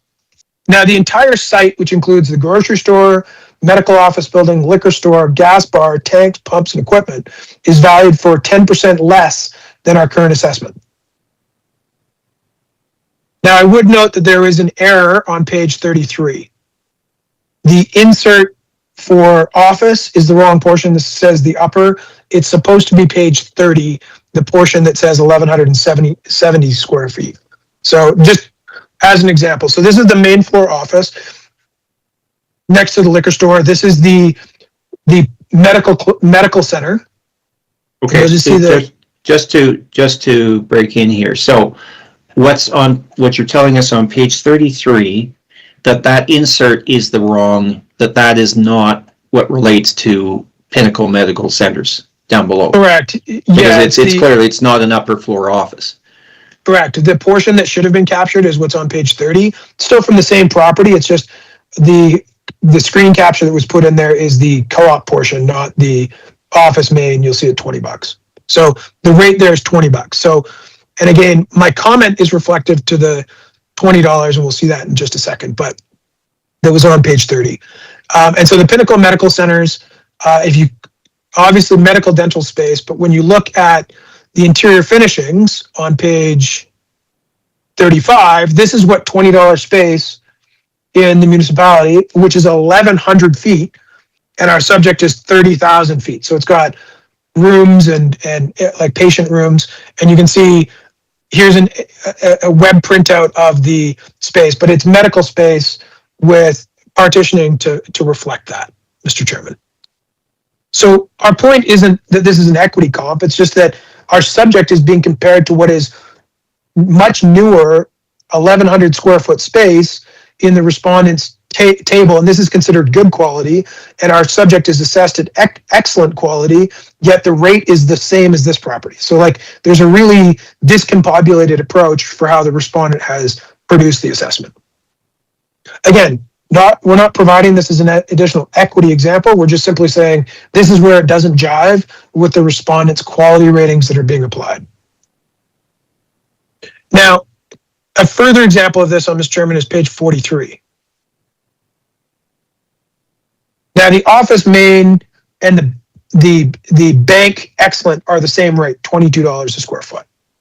Now, on page 43, you'll again notice a 22,000 square foot store listed as good at $11. We've already covered this.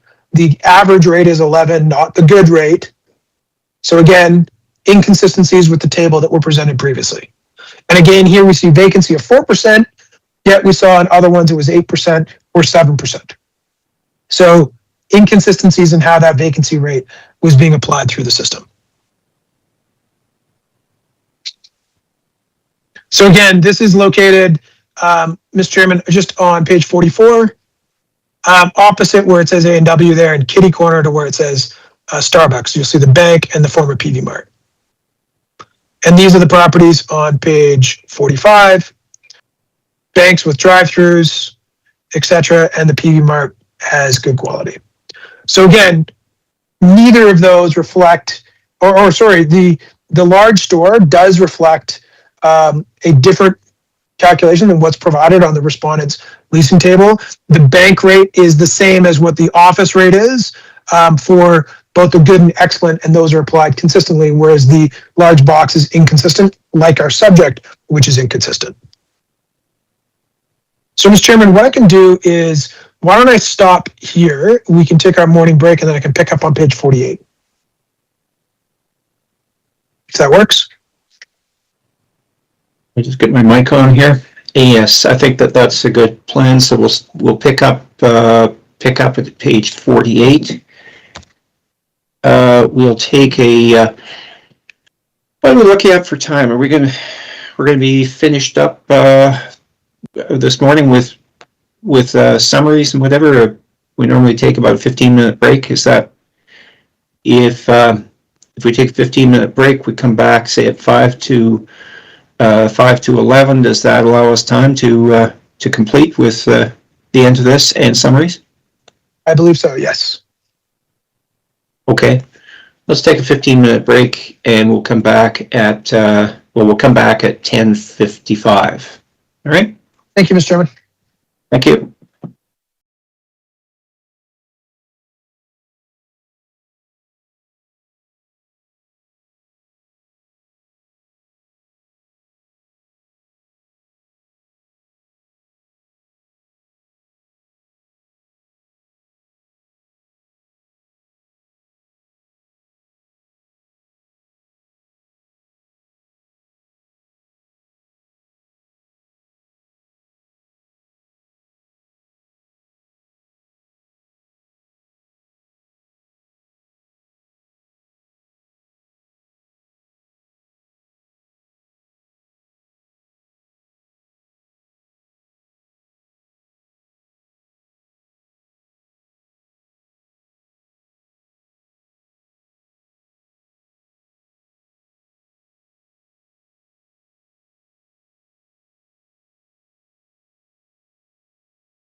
In chambers, yes, we have everyone, and I will give the sign then to go live, and we'll just give it 10 seconds or so.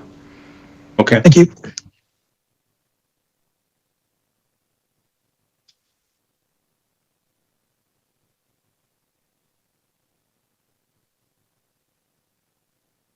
Just give me the okay when we're good to go. We are good. Okay, good. All right, it's 10:56. We've just had our break, and we're back in session now, and we'll continue with the presentation of the rebuttal on page 48. I believe that's where we are. Thank you, Mr. Chairman. So on page 48, this is the respondent's R1, page 36. So again, we've highlighted that aspect of the foundational framework from which the valuation of non-residential property is determined. And I think we've shown in the last several pages that doesn't appear to be consistent with how the properties are assessed in the municipality. So again, our aspect is, our concern is, where is the support for these, quote, foundational leases, end quote, as the only leases provided by the complainant illustrate much lower, as do the other examples of recent leasing within the municipality of average leasing, more in the range of the $12 to $13 a square foot that we presented in C1. Certainly not $16 a square foot for a main floor office. In fact, we could find no support of any kind for office leases anywhere in the municipality supporting these rates. We, again, even tried to test this theory that the respondent has for their base rate of $16 for office lease rates, and concluded, even from a recent poll of main floor leasing of average space, and only found $12.60 and $12 from 2024. So we're not asking that the board include these in what we've already provided. It's testing where the rate of $16 or $20 or 2022 or 22 comes from. We couldn't find anything. So assuming these are average quality or the lowest quality that the respondent would have, they still didn't exceed $12.60. Mr. Eiser, you speak very quickly, but just for those looking at the screen there. So you're at the bottom of page 48, right? 48. Yes. In the red, Yes. red part. Just so that, because they're trying to follow along with what you're saying as well too. So my apologies. It's helpful. So I might jump in here or there just to. Yeah. I appreciate that. They just have to rein you in there a little bit, Mr. Eiser, occasionally. I do appreciate, I will say that I appreciate the enthusiasm and the passion from both parties in this regard. It's good to see. It's a healthy debate, and it shows a sign of professionalism that parties are that involved and engaged in what they're doing and what they believe in. So carry on. Thank you, Mr. Mathias. And so what we did is, again, we're not trying to supplement what we've already provided. What we've already provided is what we've provided. We just tried to test this theory of $16 a square foot and where it came from, absent any sort of data documentation from the respondent. So we could find no leases or examples of leases of main floor in the municipality signed recently at $16 or even in excess of $16 to illustrate that the typical lease rate was even $16 for average quality. So again, on the top of page 36, the yellow portion, main floor office, 16, 20, 22. So we were looking for main floor office. Well, we don't have the property record for these examples. We compared them against the lowest rate, although both spaces far exceed the quality level of our current space. So on page 48, just at the bottom, if we cannot support the $16 rate at the lowest level, how is there support at the rate of $20.50 or even the revised rate of $19.50 from a typical standpoint? And again, keeping in mind, of course, that the respondent has thrown the baby out with the bathwater, so to speak, with the $20.50 and put in a new rate. This is the first time we're seeing this of $19.50. Mr. Chairman. So we would ask that the board provide some leniency on that aspect, is that there's a new rate of $19.50 that's being presented by the respondent in support of their current assessment without any leasing data. So again, there's new information that we're trying to rebut here that is the first time we're seeing this, and not having the ability to do so significantly alters that procedural fairness aspect. So I'll bring your attention to page 37. So we took this example, 134 McLeod. It's an office building. It's downtown, and it's got main floor office in this building on page 50. And you can see the MLS document on page 51. They were advertising at 15. So even assuming $16 was the base rate, this was being advertised for less than 15. And so you can see that the condition dates were removed on, and that's what the SD sold date is. So the space was leased May 17th, 2024 for $12.60. And the total square footage for this is 3,317 square feet. Now, it was on the market for, in this case, 400 days. And you'll see that on page 52.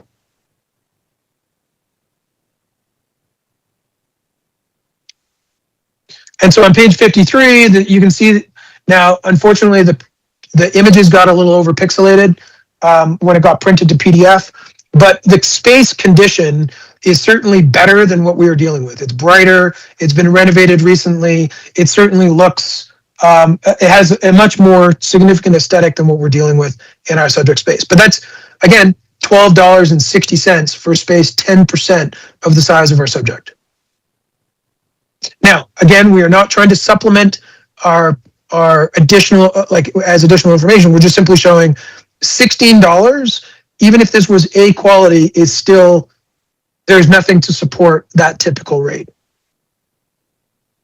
Now on page 54, this is from 121st Street West, also downtown.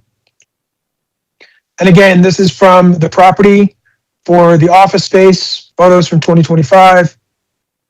And this is the office space that was leased. It was on the market for 421 days, signed a lease May 29th, 2024, and the rate was advertised at 15, so not at 16. It was at so below the average rate, and still signed at $12 for 3,100 square feet, 3,176, 10% of size of our subject. So we couldn't find from the context, and again, you can see the fixturing of the cubes in the space here as the state and condition of the space, and then the office space. We couldn't find a single example of office space that demonstrated greater than this. The other spaces that are identified on page 57 was a retail unit at 1170, so it wasn't comparable. So we're just trying to show that, again, even if we accepted the base rate of 16 as being the lowest benchmark, we couldn't find anything over and above that, and all we found was listings under that rate and agreed deals below that rate. So we don't know where 16 came from, and the respondent hasn't provided any information on how they arrived at any leases or any rates identified on page 36 of R1 that reflect where those came from, other than the least fee interest of our subject, which is contrary to the regulation. So, Mr. Chairman, our calculation on page 60 is what we saw previously. No new information. Our calculation on page 62 is we had looked at rates that were advertised and within the municipality on page 62. And again, our statement was the value of the space that we are dealing with should not exceed $150 a square foot. Whether you use $12 or $14 or whatever, doesn't matter. The end goal is that it should not achieve a value greater than $150 a square foot. We also saw that, the co-op, which is the same size, newer construction is valued at $126 a square foot, right on the main drag versus our subject in industrial park. So, then what we did, Mr. Chairman, is we looked at the sales that the respondents included. And so that's a new segment of this, and we'll start on page 63.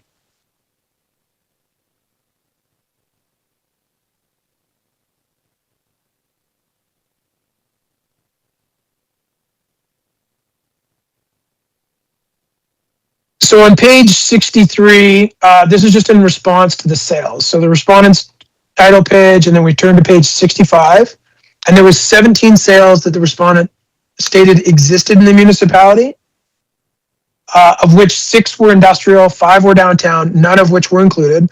The downtown sales likely would be comparable in the sense that they are office buildings. So there's additional information that the municipality has but does not disclose. However, what they have included is the suburban retail sales, 5 of the 6 of them.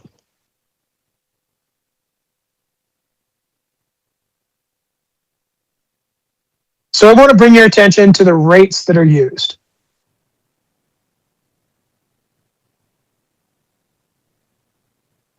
So if we turn to the 204 Center Street, for example, so you'll see that there's it's considered a good store. Okay, now 204 Center Street is likely the best comparison based on when it was renovated, type of property, size of property, and certainly how it appears, and available parking. But you'll notice that the good store that's listed there is at 14 for the 2,100 square feet, and then you see the good store for 6,066 square feet at 13. So you go back to page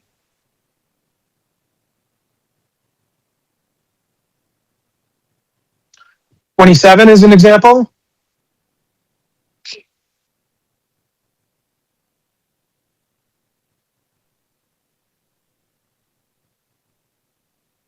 So the good store rate, if you're looking at the top, so store is the first category, and under good, average is 14, but good is 17. So again, keep in mind that the capitalization rate is based off the rates they've used. So the good should be $17 a square foot for both the 6,000 square foot space and the 2,000 square foot space in that 8,000 square foot building, not 14 and 13.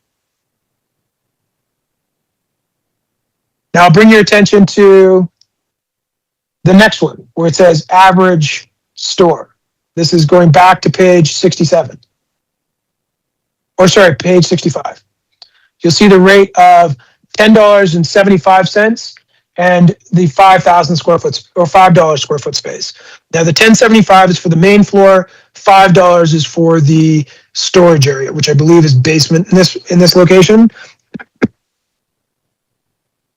Or just storage anyways. So if we go back to page 27,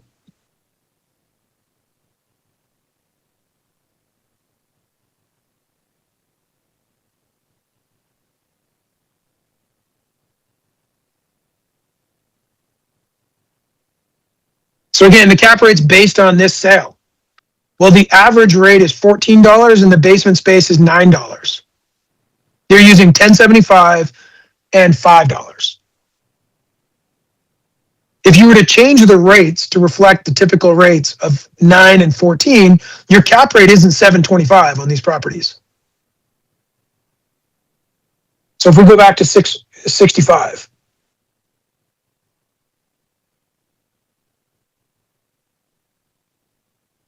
So if we go to average store, 339 3rd Avenue, 2,153 square feet, $15 for an average store. We go up to page 48, which is the same as page 27. And the average rate for a store is $14, not $15.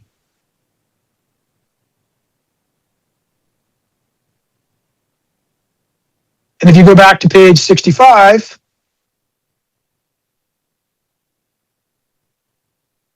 you'll see good store, 2711 11th Avenue, or 27 11th Avenue. This is the former church, and this is $16 a square foot. So we go back up to page 48. And the main floor for a good quality store is 17. So again, at no point have we actually seen anything that's actually consistently applied other than the bank rent and the Boston Pizza. Now the Boston Pizza, we'll go back to page 65. That's the restaurant at the top of the chart on page 65.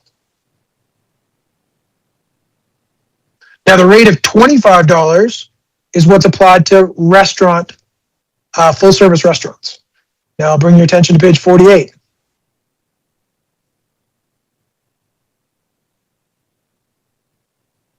And you'll see under restaurant, excellent quality for 25 is applied to restaurants. The only one that's consistent. So the cap rate that was determined of 725 is not accurate because the municipality's rental rates that they're using on page 65 are inconsistent with how the rates are determined based on that chart. In most of the cases, the rental rates are under what the chart says, which means the cap rate conclusion ultimately would be higher when corrected to the rates that appear on page 27 or 48, page 36 of R1.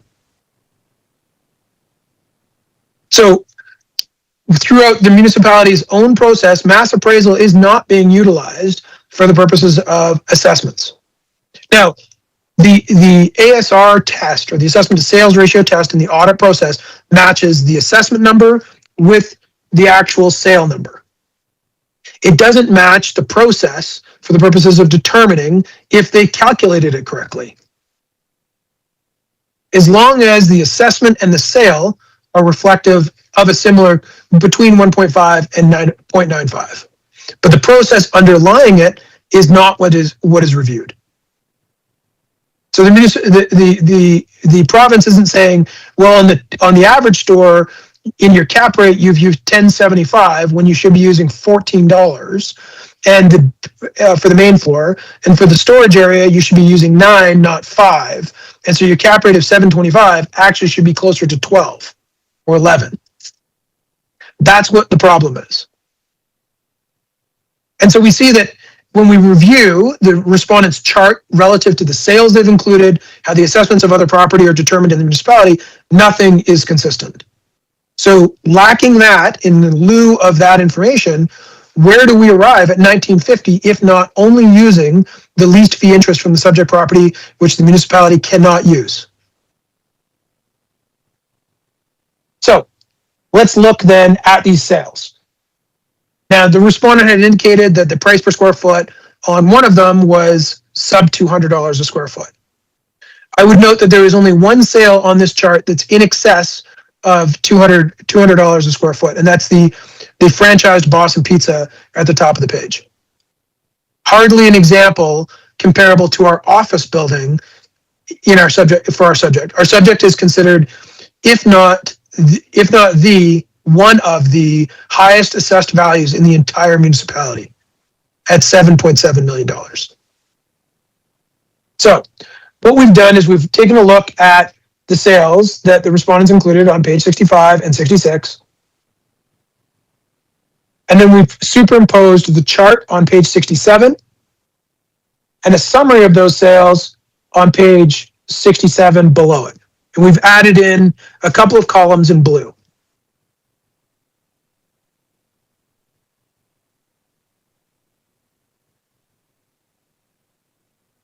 So what have we done for the purposes of comparison?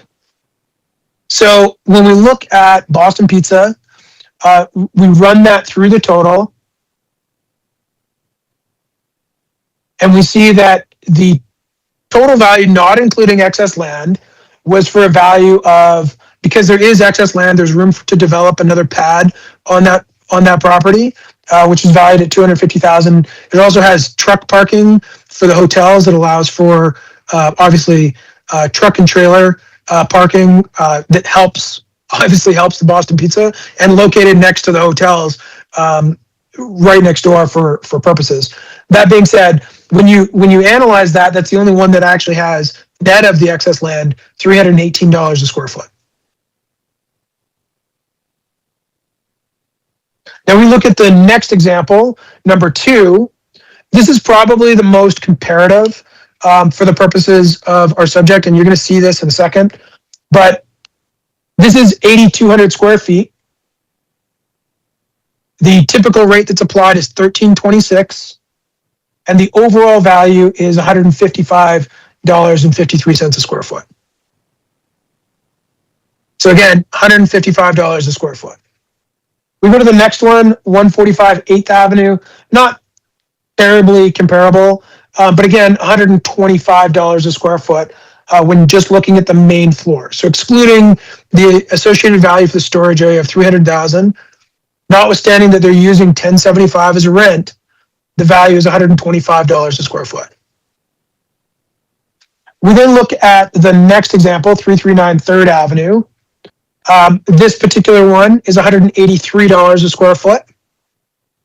And then we see 27 11th Avenue, which is the former church, for 4,500 square feet. That is $195 a square foot. Oh, sorry, my apologies. I keep calling it the church.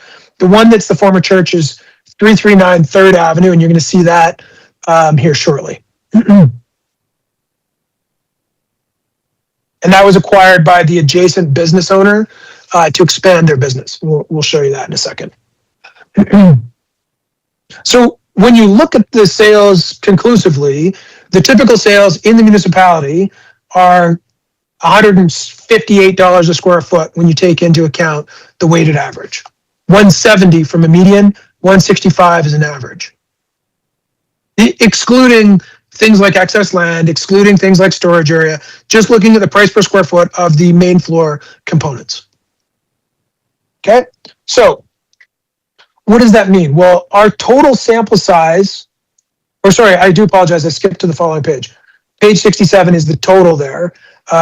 So I'm going to go back to page 67. I was on the wrong page. So the total sales summary is $195 a foot, which is still well less than our subject. Now the total sample size is 26,619 square feet. The typical lease rate used in the analysis is about $17 a square foot on that, if you use the weighted average, which is again heavily skewed by the franchise restaurant. Most of them are around $15 a foot. And most of the building sizes are about 5,500 square feet, 53 to 5,600 square feet. Our entire building eclipses the entire sample size from the respondent. Now, the Boston Pizza, I mean, in small towns, Boston Pizza is some of the prized real estate for the purposes of what's happening in town. So when you exclude the franchise restaurant of Boston Pizza, the results are dramatically different. And I'll show you that here in a moment. So if we turn to the restaurant, that's the Boston Pizza on page 68, right on the highway, right on the frontage onto the main drag. And it has truck and trailer parking in the back, as I noted, and it's next to the hotels. So it has a good source of not only exposure and visibility, but also ingress and egress from the site, along with facilitating an absolute abundance of parking and further development opportunities at the property. So let's go to the next chart here on page 69. So we removed the Boston Pizza because it's a restaurant. It's got the highest rate in town, not particularly comparable from that standpoint. Now, I will note that our results at the bottom of the table, our results at the bottom of the table in blue only reflect the blue lines above. So, and it's important to note that. So, for example, on the storage that's in red, the $53.85, that's not captured in any of our summary information, because we didn't want to skew the results with a storage rate that's not really that applicable. So that you'll see in sale number 3, we're only looking at the 5,600 square feet and the value of that space as it pertains to the overall value. I'd also note that the vacancy rate of 5% is being applied in some of these for their cap study instead of 7%. And for the restaurant space, it was 3% versus 7% as well. So again, inconsistent with the 7% the respondent stated was typical. So on this page, what happens? Well, the impact of the franchised fast food restaurant can't be overstated, because the rate drops from $195 a square foot to $158 right away. So the typical value for property in High River, a normal location on a retail side, which is usually more valuable than office, is 158 to 169 a square foot, depending on if you're looking at the weighted mean, or the median. The rental rate then drops significantly to 1473, 1375, and 1413. Again, weighted mean, and median. The sample size is only 20,400 square feet of true area, indicating a stark difference between our current assessment. So the respondent's sample size further supports our calculation that $150 a square foot is what a reasonable person would denote as being a value for this office building in High River. Especially when you take into account economies of scale of 30,000 square feet, the sale of within the Calgary market of other suburban office sales of investment grade like our subject at $150 a square foot. It does not exceed those values.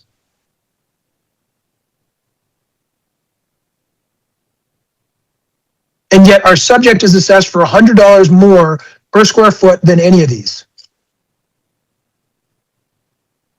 Or, sorry, the sample, I should say.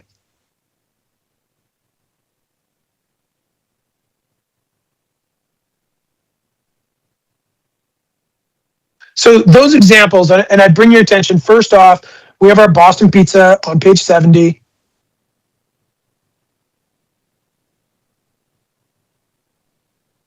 We don't believe that the Boston Pizza is a true comparative to our subject from that standpoint, and you'll see what, and I think the board can probably see why.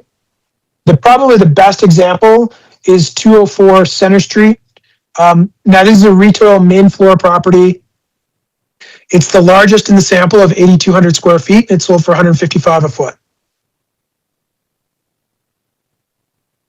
Now it's got retail leasing, which obviously exceeds what typical office leasing would be, but generally speaking, it would be of the comparable sales that were provided by the respondent. This is the most comparable. If we were looking at the fitness, High River Fitness on page 72, which was sold from a fitness company to another fitness company to operate as a fitness company within this, not sure this particular building is the most comparative to our subject.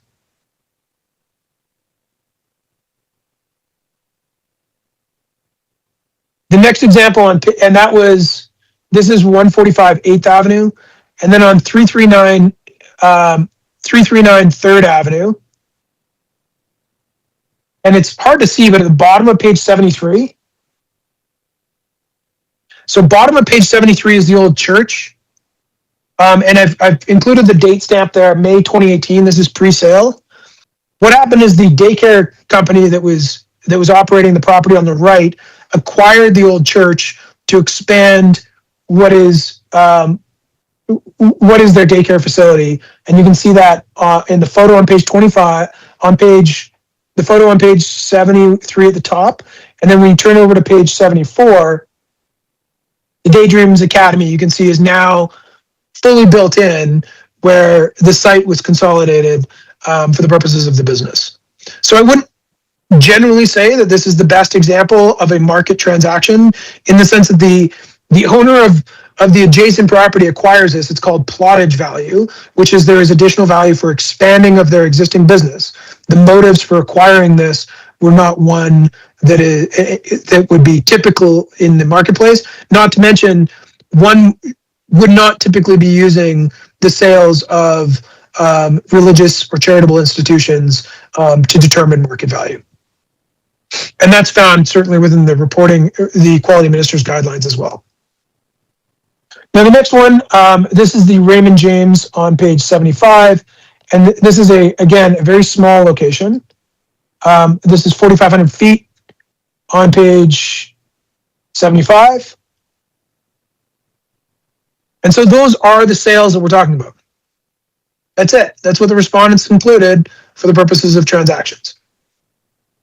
None of these are terribly comparable, but probably the most comparable one is the largest one, and it's $155 a square foot.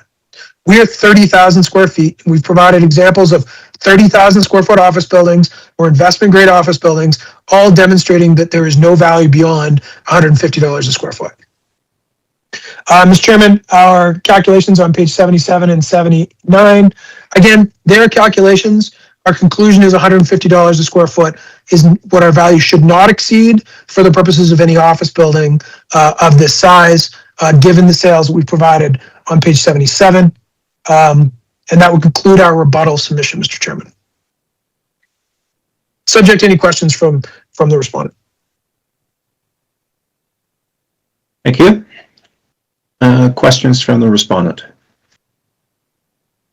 Mr. Dalglish. Thank you, Mr. Chairman. Just one question, I suppose. Mr. Chairman, do I get an opportunity to respond to all of the rebuttal? Well, it actually says in the legislation that the rebuttal is to, if I go back to AMRAC again, that to allow the respondent a chance to respond or rebut at the, let me just get this, with regards to the rebuttal I'm in the wrong section here. In 9C,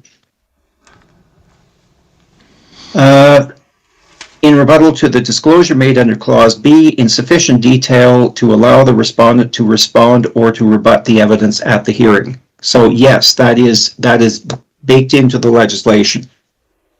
Okay, thank you, Mr. Chairman.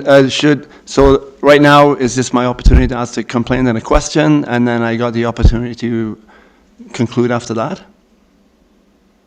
Yes. Okay, great. So firstly, just to clarify here, normally what people do is that they respond in summary, but you can that's why we have summaries on there. But certainly ask questions first of all, and then we'll give you a chance to respond. Well, maybe I'll just at this time, Mr. Chairman, I'll just respond. Just to surmise everything and covering the information at the. Okay. Well, if you're going to respond at this point and not ask questions, I'm just going to turn to my colleagues as well, see if they've got any questions. Then we'll Thank you very much. Carry on. Okay. So, any questions from the panel? No questions. Nothing for me, thank you. No Mr. questions? Chair. Okay, and I don't have any questions either. So, okay, fair enough. So, Mr. Dalglish, on behalf of the respondent, please carry on. Thank you, Mr. Chairman. So, all very, like you said, Mr. Chairman, all very good conversation and good debate regarding the subject property. I guess where I'll start is, and I'll kind of just go through my information. If you want any references made, will just be with reference to the respondent disclosure, R1. Okay. Probably, mostly. Let's see, lease information. This is a good one. So, well, actually, I'm lying here right off the bat, right out of the gate. On the respondent's rebuttal information on page 22 out of 228, it's 294 of the total. Oh, actually, it's the next page, it's page 5. It's with reference to the appraisal of real estate, third Canadian edition. So which page are you on in the rebuttal? 22 of the complainant's rebuttal. All right. Sorry, it's 23, sorry, 23. 23.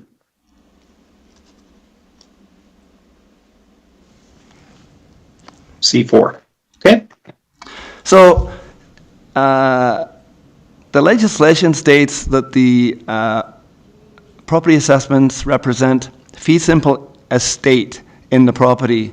The complainant keeps referring to lease fee interest, which is in the definition at the bottom, but that's not legislation. The definition by the real estate appraisal of real estate 3rd edition, Canadian edition, the legislation doesn't say lease fee interest. It says fee simple ownership. And if I may, let me digress as much as I am permitted. The income approach to valuation is incumbent upon the lease, the highest and best use. That's kind of an appraisal standard, and it's based on the lease information we get that each respective property type is being leased for. So that's kind of part and parcel of the income approach. We send out these requests for information to property owners, and based on their use, based on the use of the space, be it a hotel or a restaurant, whatever, that lease information is what we use as a hinge in the use of the income approach. And we went over that in our initial presentation about how the income approach to evaluation works. And I'm pleased that the complainant didn't have any opposition to the Boston Pizza sale, as that property is leased. And I brought this up in the original submission. It was leased to person A, and it was an arm's length transaction. It was leased to person A, it's leased to Boston Pizza. It's sold to a new owner with the Boston Pizza lease in place, and that's a sale. That's a legitimate sale. It's been tested by audit, been approved by audit, and the complainant didn't even refer to that one as not being appropriate to use. So the argument of stating that this lease fee interest, that's not in regulation. I don't see it anywhere. Fee simple, yes, but the income approach to valuation is totally centered on the leasing of the property based on its use, just like the subject property. So I just like to put that to bed. That's my interpretation. I have checked with very credible sources. I can't bring them up here, of course, or written evidence. That's my understanding. So not being able to include a property that's leased, it kind of violates the whole concept of the income approach. So let's just speak to the interest that we can't. The premise that we can't use properties that are leased as sales, or leased at the time of the sale. And now I just want to make reference to our. I'm just going to mention. I note, Mr. Iser, that your hand's up. I'm going to let Mr. Dalglish speak, and then we will certainly take your question or comment. Okay. Thank you, Mr. Chairman. Just to sort of follow through, just so we don't sort of, just to keep continuity here. Thanks. Sorry, I'm just looking for my lease table here. Just a minute. Where did I put that? I think it's later on. All right. On the respondent submission, we have our typical lease rate table on page 36 on the respondent's disclosure. Thank you. So I just want, maybe I guess it's okay here. In our response to the complaint submission, we didn't include any properties in town that were comparable to the subject. We clearly stated, it's actually on the next page, we clearly stated there are no properties comparable to the subject in town. It is unique, right, in many aspects. So we see no comparables in town that are comparable to the subject property. So we didn't include those in our response because we don't believe we could use those as comparables to the subject. the complainant keeps saying these aren't comparables to the subject, but then they are. We're saying, well, they're not comparable, and they aren't, right? They're not comparable in any way. This table on page 36 of our submission is included only for reference to the cap rate used for the sales later, with no reference to the subject property at all. The labeling, this does not represent our database. We don't include the database for a good reason. This is not what we send to the province when our assessments are being audited. This is just our guide. And of course, rates will change from one property to another. It's not legislated. This isn't audited by the province. What's audited are the sales of specific properties. These are all we have. 17 sales, and 6 of them being commercial properties. We'd love a lot more sales, but these are all we have. So this table was only included for the cap rate study. I'm not even going to speak to the other stores, restaurants. The very fact that I didn't realize that I was going to be audited on all the other properties that aren't even comparable to the subject. They're irrelevant. The only reference this table was made for was with reference to the cap rate. That cap rate these are the sales used. They're not comparable to the subject in any way, but in methodology, possibly in the other elements, vacancy and operating costs, non-recoverable expenses and reserved from replacements, the cap rate. But this is how the cap rate was determined from these sales, and then from these, it's reflected on the properties that don't sell. So in no way is this, we didn't in our submission. That's why we didn't include any other properties in town, because they're not like the subject at all. Now, with reference to legislation, somewhat, our assessments are market value. That's the standard. A mass appraisal is the process by which we arrive at our estimate of market value. The process is in place so that there's no possible way we can appraise every single property in town like a single property appraisal. The complainant is correct in his references is that we establish values for groups of properties. And in the case of the subject property, well, the group is 1 in this instance. It could be a group of 5 or 10. If we don't have any information, sales information or lease information on the other 4 or 5 properties, and we have it on this property, does that make that sale irrelevant completely? And we can't even use it as an indicator of value? We have to come up with a value for every property in town. It has to be consistently applied with all the elements of the income approach. So our approach in the determination of the value for the subject property, and if we just go to page 45 of the respondent's disclosure.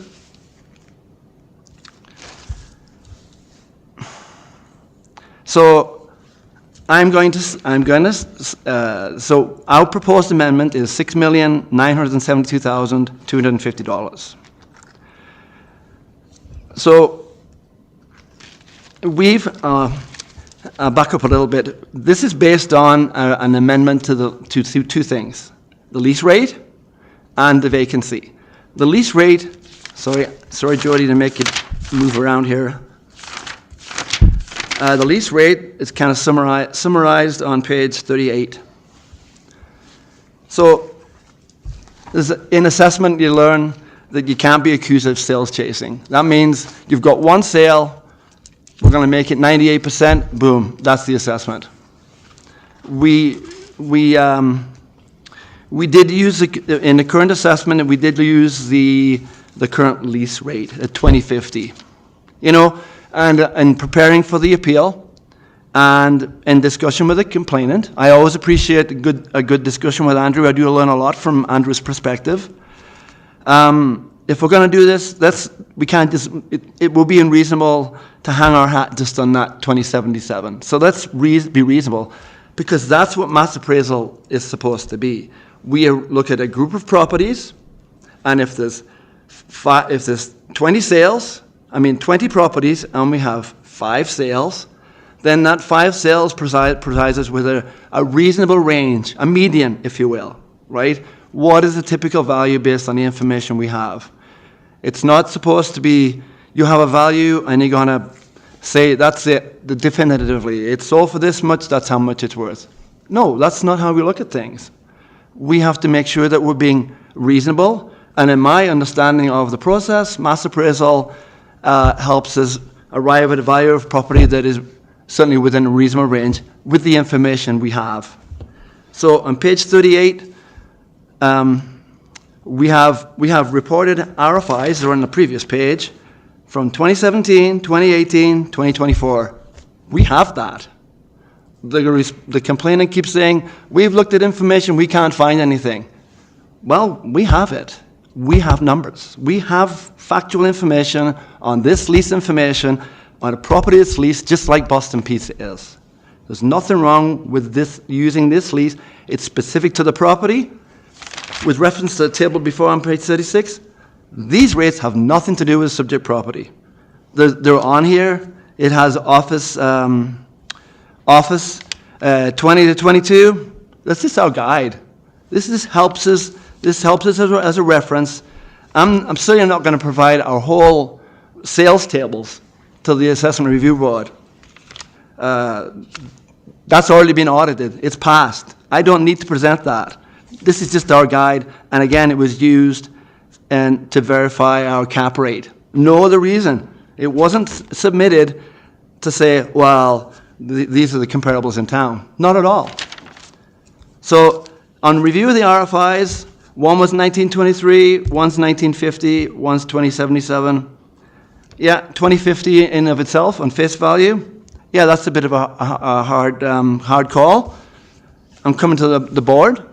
We're supposed to be at market value. We're supposed to use mass appraisal to reflect a reasonable opinion of value, an estimate of value. So the median of these 3 leases available is $19.50. So we made that adjustment. It's specific to this property, information provided. And on page 38, with reference to vacancies, the complainant's well aware that vacancy is different for every property group. Offices, stores, and the like, they're different downtown than they are in suburban High River. As in every community, we make an estimate every year based on vacant spaces available in the community, and it's not a black and white vacancy. We made the amendment to 7%. That was to be reasonable. 4% probably would work as well. Like we're not. This is not valuation isn't a scientific process. It's subjective. So we use that. We're accountable to the community to make sure that we're looking through everything with a reasonable lens. Through the concept of mass appraisal, we're looking for an appropriate range of value for every property in town.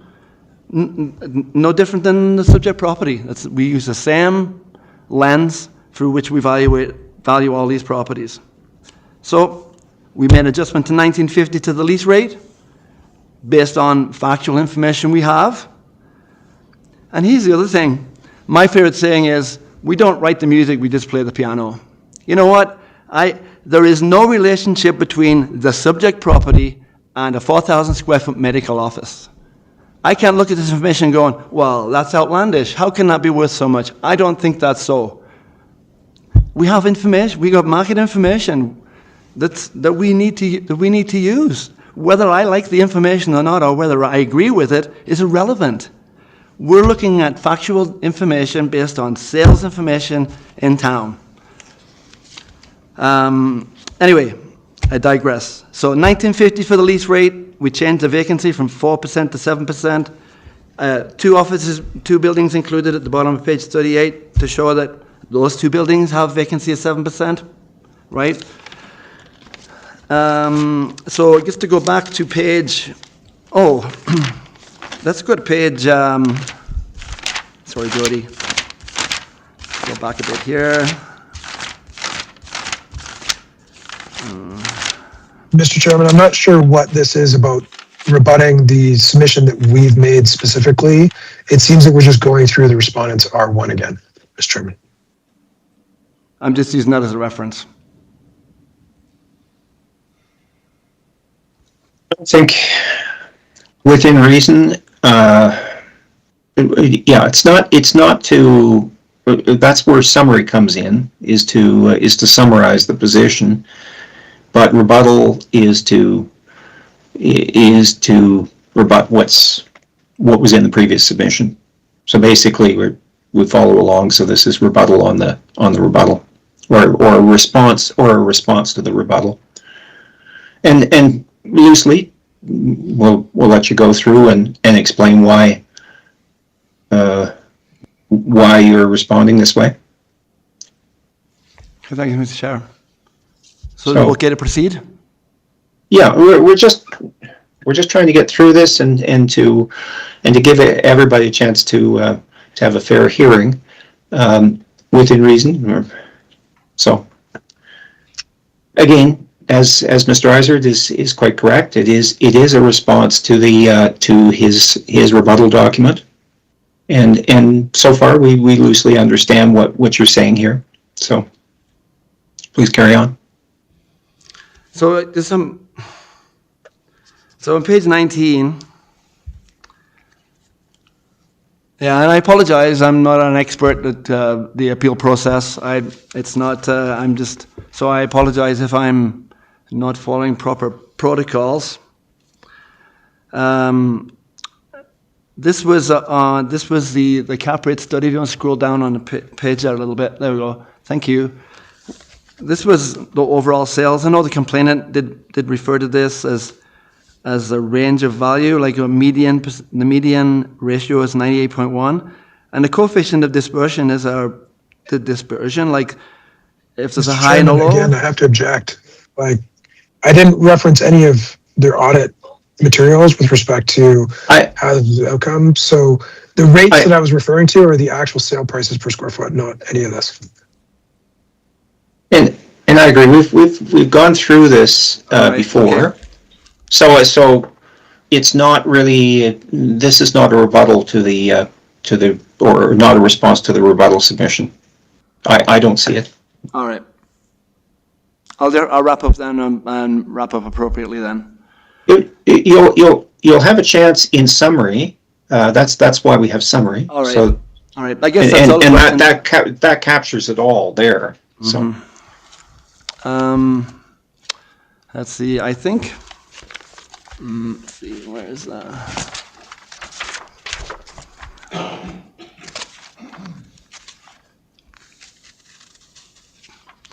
Yeah, I guess that's what the main thing I would like to cover is that none of the properties in the cap rate study are considered to be comparable to the subject, and neither are any of the other properties brought up at what I consider as new information deemed as comparable to the subject, nor that we could say they're comparable and we can adjust them and then they're comparable. So I guess that's my comment. Thank you, Mr. Chairman. Okay, thank you, Mr. Dalglish. Mr. Eisert, originally you had your hand up. Are we good at this point, or do you have a question or comment? I just want to correct a couple of statements from the respondent. Okay, please carry on. Just in the first point was that the respondent suggested that we objected to the Boston Pizza because it was leased. I never said that. We objected to the Boston Pizza being included because it's a Boston Pizza as a full-service restaurant, as not being comparable to our subject, which is an office building. So just on that point. The respondent in that summary appears to or made a reference to our page 23, stating that we were suggesting that the least fee interest be valued. We're not. In fact, that's exactly the point that we're making about how the respondent's analysis is conducted. Our process would be that you use the fee simple estate in the property, which doesn't include the encumbered interest from the lease from 2006. Because the legislation explicitly excludes the lease fee interest from being valued as part of the valuation process. It's requiring the fee simple interest, not the leased fee interest. So the respondent suggested that we were doing that. I think the respondent was mistaking their position for our position. We're saying that the fee simple interest be valued, which is not inclusive of the lease from 2006. And the respondent alluded to the lease chart as is only being representative of the cap rate calculations and the typical rents. It specifically says these were used for the typical rents, and then when we've analyzed them against the sales, the chart that was included on their page 36 or 27 and 48 of our rebuttal, we found that the rates there weren't what was used in the cap rate. So again, I'm not sure where the respondent's rebuttal addresses, because it states that's what the typical rates were formed on and how the cap rate was delivered, but yet the typical rates that are identified in the chart aren't what's used in the cap rate calculations on their page on 65 as well. So I just wanted to make sure those points were addressed, but thank you. All right, thank you. Any questions from the panel at this point?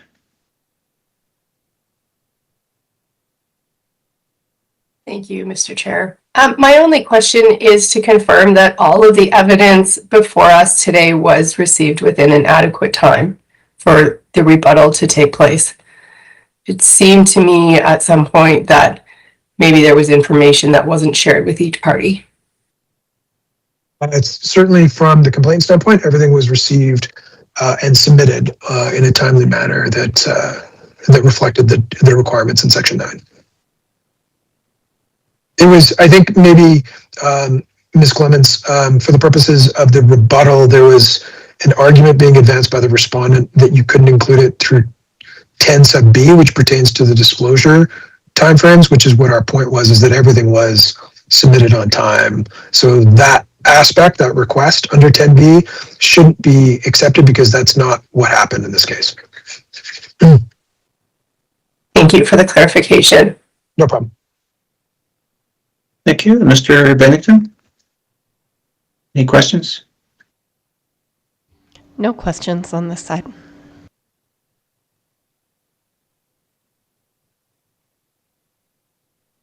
So there's no questions? All right. Yeah, no questions. Okay, good. I think we've got a fair, I don't think there's need for me to ask any other questions. I think we've had a fair chunk of material. Obviously a disagreement or a difference of opinion on matters, which is what brings us here in the first place.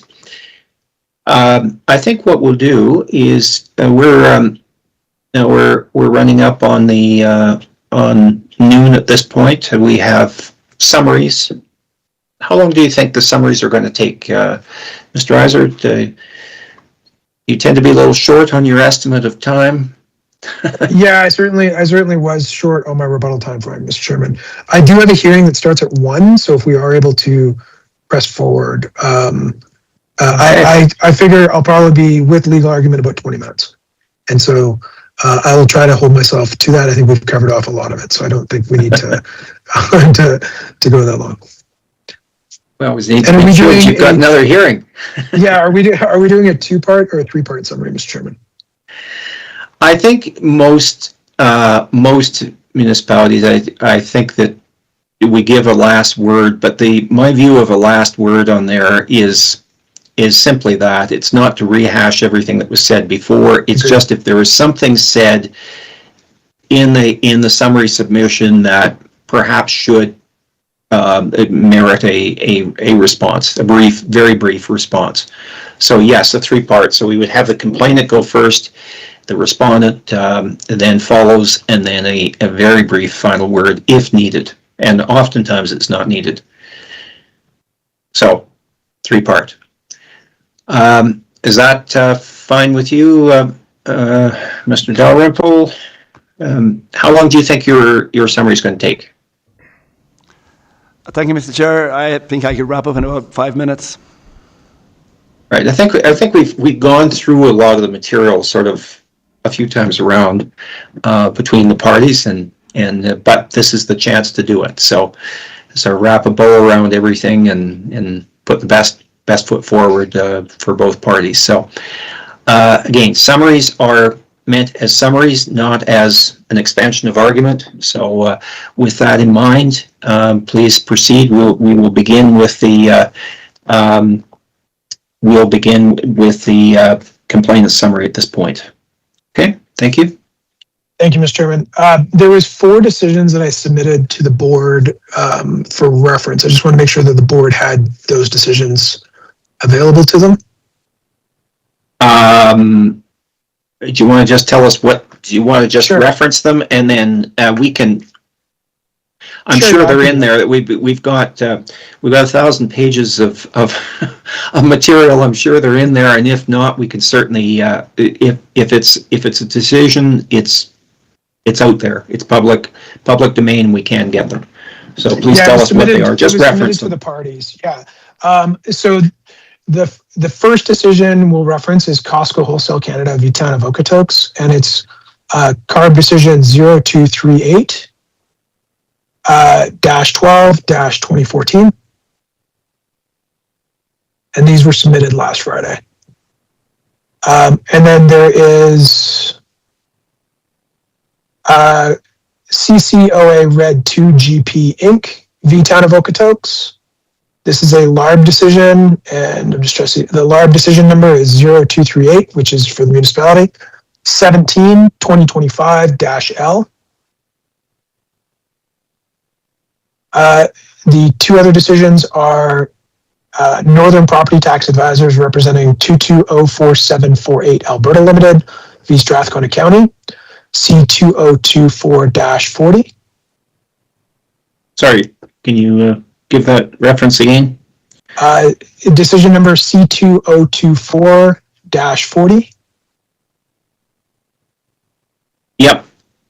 And the other one, the last one is Altus Group Limited, representing 4246551 Canada Inc. v. Strathcona County, and the decision number for that is C2018 or 2018-33.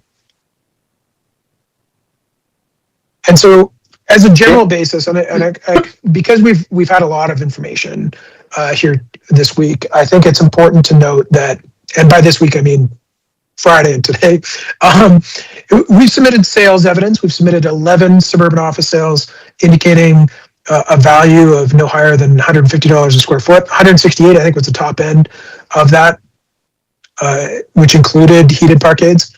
We've taken you through that evidence. We've also submitted, to supplement that, the market value of downtown office buildings. And downtown office buildings, obviously less comparable, but certainly showed that there's a premium on suburban office, and it supported the $150 that we're asking for overall.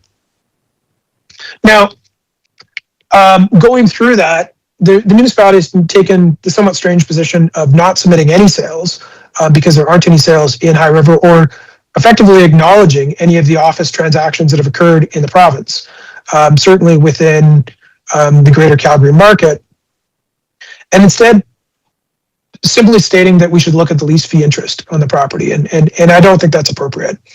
The way the property is valued is $100 greater than the highest sale of a AA quality office building in Corey Park.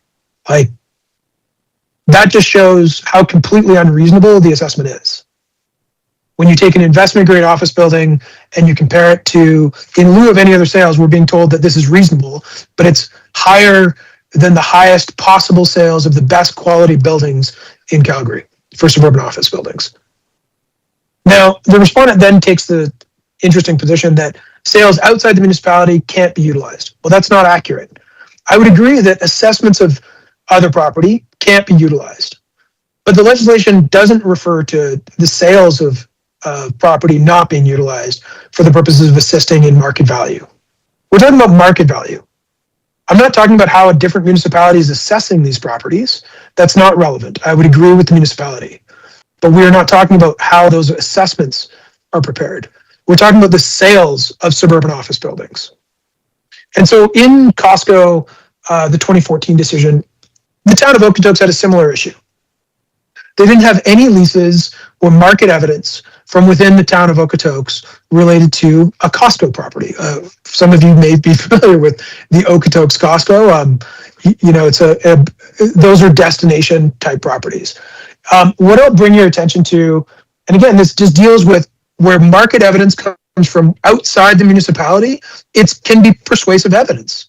It can be an example to illustrate of how the number is excessive. And in this case, the value of the Costco was assessed at $32 million. I mean, now the Costco is assessed at like 16 or 17 million. But what we did is, in this case, we showed that the value of these Costcos relative to the surrounding greater Calgary area was excessive. The subject property was assessed close to $200 a square foot, where all of the other stores, whether it be in the Calgary market or elsewhere, were no higher than $160 a square foot.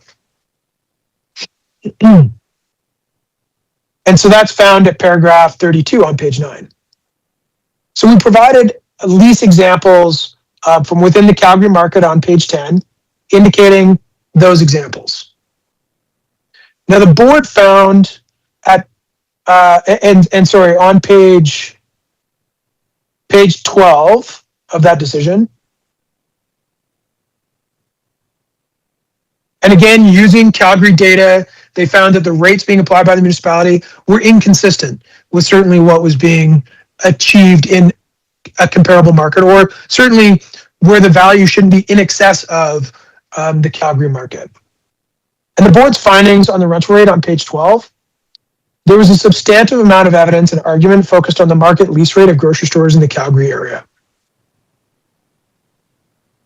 Now, paragraph 50, 51, 52, 53. There was no recent leases of very large spaces from which to determine an appropriate lease rate, and the CARB agrees that the Calgary, Rona, and Home Depot leases are the best indicators of value. So here the board, in lieu of evidence or market lease rate information or sales information from the municipality, looked outward, looked to expand the area that they were looking at. And at paragraph 51, the CARB was satisfied that a $10 per square foot lease rate is reasonable value for the subject very large undemised warehouse retail space based on the adjusted actual rates of the lease rates of large spaces and lease rates applied by the City of Calgary to similar spaces. The CARB notes that other municipalities within the province of Alberta are all subject to the same legislative requirements for market value and expects that assessments of Costco stores in the City of Calgary as an estimate of their market value. The CARB finds it unlikely that the market value for a Costco store in Okotoks would be significantly higher than a similar Costco store in the City of Calgary. And again, found that that range was in the same economic area. So, and again, that's as far back as 2014. In CCOA Red 2, this is a decision from 2025. And this dealt with ALH zoned property. And I'll bring your attention to page 10 of 12. Now, the complainant argued that the comparables, and I was involved with the Okotoks decision, I was involved with this decision as well, where the annexation area subject to tax protections could not be used as comparables as they are assessed as though they're in Foothills County. Now, I wasn't saying that they were necessarily from an assessment standpoint, it was the sale prices of these properties. The complainant was also relying on the comparables as market value comparables, so how they are assessed is not relevant. To the extent that these properties have a more favorable assessment treatment that would serve to increase their market value. Section 467 of the MGA, which is what the respondent refers to, does not assist the respondent. It only applies to equity comparables. It does not apply to market value comparables. And again, the key difference here is that for the town of High River, I'm not introducing how the assessments in Calgary are prepared. I'm stating that the sales of property of a similar investment grade, 30,000 square foot office building, single floor, are selling for indicate market value comparables. 467 does not apply to market value comparables. In any event, all of the complainant's market value comparables are located within the town. Now, I want to bring our attention to 2204748. This is a decision from 2024. I was also a part of this decision. This dealt with a hotel property in Sherwood Park or Strathcona County. And the sales both submitted, because there was no sales in Strathcona County, the municipality as well as the complainant submitted sales from outside the municipality. So both parties looked at sales from the greater Metro Edmonton area instead of sales from within Strathcona County because they didn't exist. There was no sales from within the municipality. And so I bring your attention to paragraphs 12 and 14. That there's recent sales from hotel properties in the greater Edmonton area with a typical market value of X number of dollars per door, and sales included one purchased by the actual owner in Edmonton, and then it talks, there's a Leduc City, which is with their Tim Hortons property, and then the respondent included two other properties in the Mustard Seed in Edmonton and Larga Edmonton, which is actually in the city of Leduc, and then an RS3 sale in the city of St. Albert. Again, none of them in Strathcona County. The point here is that for market value, municipalities and taxpayers alike will use what's available when there is no sales within that municipality.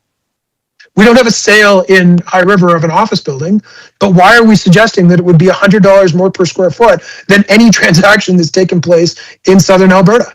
It's not rational. It shows that in lieu of sales in High River, this would be the next best thing, and that indicates $250 a foot. Or $150 a foot, not $256.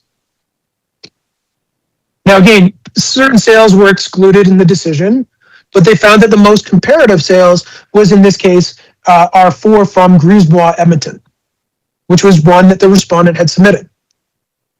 So the board made a determination based on the sales evidence that was before it and found that barring any sales in Strathcona County, they utilized sales from the greater Edmonton area.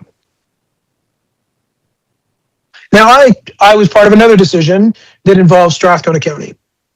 And Strathcona County uses sales from greater Edmonton all the time. It's very consistent in that approach.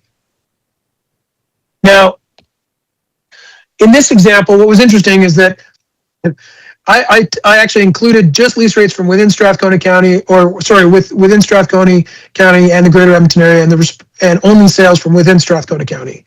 And what happened in this case is the board found that sales, you needed to use sales not just from within Strathcona County, but the surrounding area to determine typical market value. And here we find on page 5, stating that there was at paragraph 26, there was a limited number of sales in Sherwood Park or Strathcona County, and they included similar sales that had transacted in the Edmonton region to confirm market value parameters. Not assessment parameters, but just market value. Now, I could have looked for a number of other decisions where this has been the case. I just found 4 that I was familiar with. There's been others as well. The board, in their determination, on page 6, paragraph 35, and this is interesting because if you substitute leases for sales, I had argued that there was only one sale in the municipality, so you had to use that for purposes of determining the value. And in fact, the board found they placed little weight on the complainant's cap rate request as it was only based on one sale in the municipality. In the board's view, with the limited number of shopping center sales in the municipality, it is not unreasonable to consider additional sales from the adjacent Edmonton region to establish a range of capitalization rates. So in following with that, we have 0 sales in High River. We presented you with 11 suburban office sales, most of which are far better than the subject property, that have heated underground parkades that we haven't negatively adjusted for. Newer construction. And ones that are identical from a physical layout perspective in an area that has higher land rates than High River. And I bring your attention, now that I've gone through those decisions, I'll bring us to our evidence submission.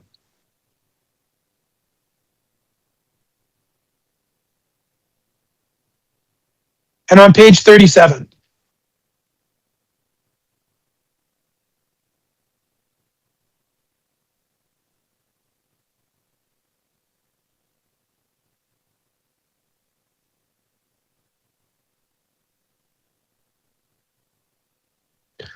now on page 37, for your reference, these single-story office buildings like the subject are the former Maple Leaf Foods, Blackfoot Corporate Center, 4311 McCall, and Vintage Park. Those are all single-story office buildings with no underground parkades. 147, 151, 141, and 93 a foot.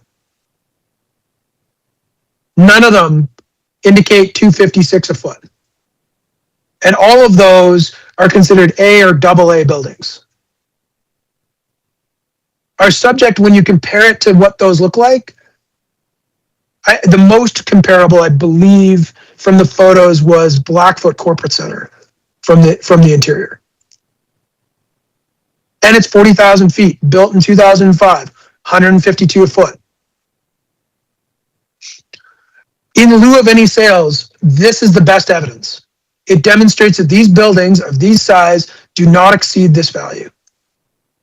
They do not support the current assessment at 256. They do not support the amended assessment either.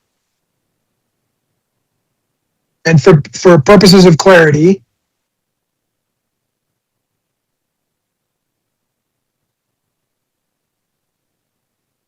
the subject assessment is still $233 a square foot, give or take. Still far in excess of any of the sales. We've also presented you with leasing information on page 39. So we wanted to sample, how do we get to $20.50? Because the municipality certainly wouldn't be using a 2006 lease document as the basis for determining this lease rate. That would be the leased fee interest, and they are not allowed to use the leased fee interest to determine the property. So how did we arrive at this? We see here are some listings and leases of $12, $12.14 in High River. We look to Okotoks. They're all smaller, so they're not great, but they're office leases at 13, 12, 12, and 16. Nothing is supporting the range. The respondent has an opportunity to respond. They didn't put in any leasing information. They only put in their chart on page 36, which we've covered in the rebuttal. We note that the respondent argues that they're now arguing that it wasn't for the purposes of determining typical market rates, yet it says right on the page that it was for typical rent leases. It was determined for typical leases. And we found that it's inconsistently applied. Even whether it's our subject coded as an excellent assessed at different rates than what the chart states, or whether you look at large stores that are at different rates, or you look at the capitalization rates that were included. They're all based on different rates than what this chart says. Now, the implications of that is if the respondent did apply the chart, the cap rates would be way higher than $725. Because where there's basement space, they use $5 in the cap rate calculation instead of $9. Where the main floor rent of average was being applied at $10.75, when the rate in this chart is $14. Where 14 and 13 were used for good stores, when 17 is the rate. The only thing that was applied relative to this chart was a bank and a restaurant. That's the only thing. We also found that the vacancy that was being applied in the cap rate is 5% instead of 7%. All of those things result in how those cap rate results will change. And we found that in the respondent's own submission, they've stated that they're being reasonable in their changes. Well, on page 38, they changed the vacancy not in because it was reasonable. They changed it because they reviewed the mass appraisal process and found that, as stated here, being cognizant of the process of mass appraisal and ensuring equitable treatment, the vacancy for the subject property should be amended from 4 to 7. That's not we're being reasonable. That's the rate of 7% should have been applied, and it wasn't, and we're fixing it. So again, the way this assessment is prepared was, and contrary to what the respondent has stated, is that it wasn't done using mass appraisal. We've indicated what a market value would be, and we believe that that value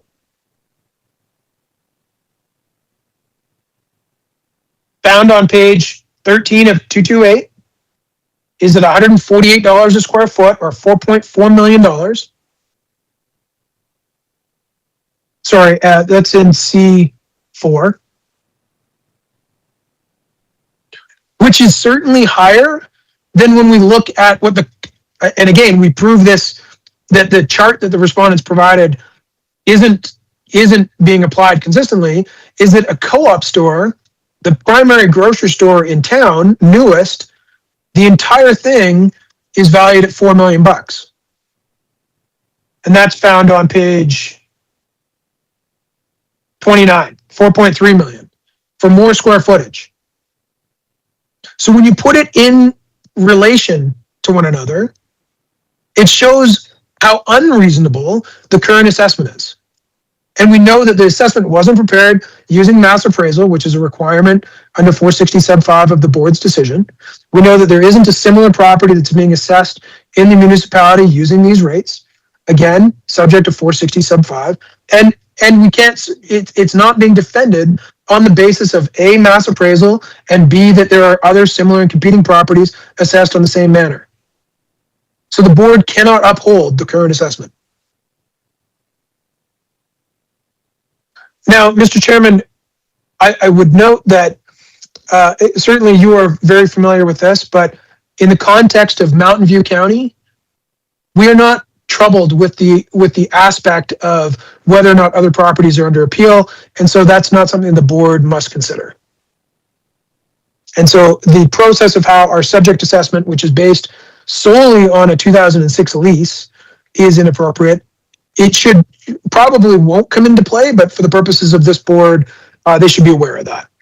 The next aspect, Mr. Chairman, I bring to your attention, and that decision's found in the rebuttal document, starting on page 134, and there was a tab provided. But I would touch on the onus of proof decisions that we've included.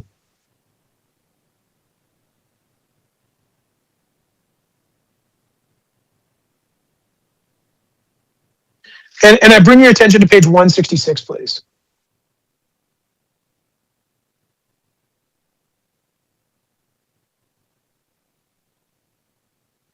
And specifically paragraph 58 and 59. And it states that the sales comparables provided by Altus was sufficient to meet its evidential burden, such that the entitled to have a proper consideration of a claim that the assessment was wrong. I find that it was unreasonable for the CARB to find that the market value of the property as of the valuation date was correct in the absence of any evidence that refuted the only evidence before it of market value, and in the absence of any reasons for that finding. Without evidence of market value, it was impossible at law to determine whether the assessment was both fair and equitable. And the justice also agreed with the comments of Justice Acton that statistical models used to prepare an assessment cannot be used to defend an assessment. They were used to prepare the assessment that would be unreasonable to rely on in support of essentially its own calculation.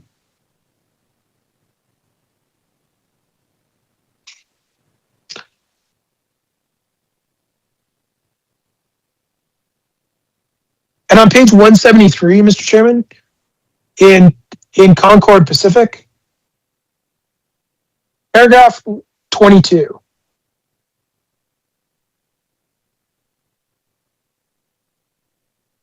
While the CARB is not bound by the rules of evidence or any other law, there is a distinction between the treatment of evidence and making a decision in the absence of evidence.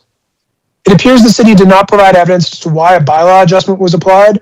The board stated at paragraph 34 that it was, quote, left to surmise, end quote. Now, we've identified that in the sales, the respondent has included a franchise Boston Pizza, which is evidently different than what our subject is, the sale of a church to a daycare on the adjacent parcel, which used it to consolidate their business, which is plottage value and shouldn't be used by in any sort of ratio testing. But we've also noted that there is no sales of office buildings. There's no market study of office buildings. There's no equity examples provided by the respondent of office properties. Only the lease fee interest is what the municipality is valuing in their proposed value. In the absence of evidence to support that hypothesis, the CARB's decision may constitute an error of law. And it references the Ross decision, but it says similarly in the present case, the applicants provided evidence that the bylaw adjustment should be applied to the subject property. Since the board was left to speculate as to why the bylaw adjustment was not, the board may have erred in making a determination without evidence and support. Now, we also tested the respondents' calculations on their chart of where market value was, and we found that in every circumstance that didn't adhere to the chart, or that the rates that were applied were certainly not evident in the marketplace. That was with those additional $12 leases. That was in the example of the large box stores, coded as good, assessed as average.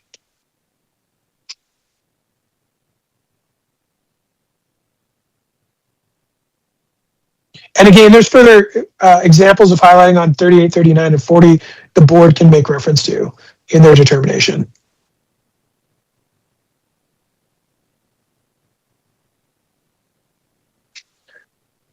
If I can bring your attention to, so Ross v. Edmonton, it starts on page 182.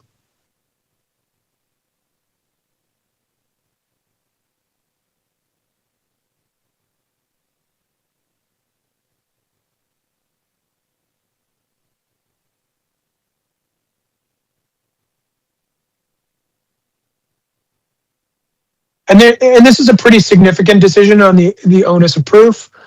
There's some highlighting throughout this document. But I would note on paragraph 180, page 186, paragraph 23,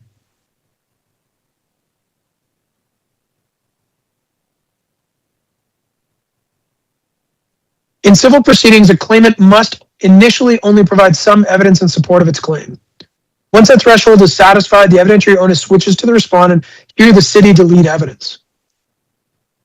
The respondent hasn't proven that the assessment was correct. In fact, they've done the opposite. They've said that the assessment is in error by 10%, we're making an adjustment, and then failed to provide how they even arrived at that number outside of using the subject's own lease from 2006. And the sales evidence included support values of closer to $155 a square foot in the most favorable interpretation of those sales.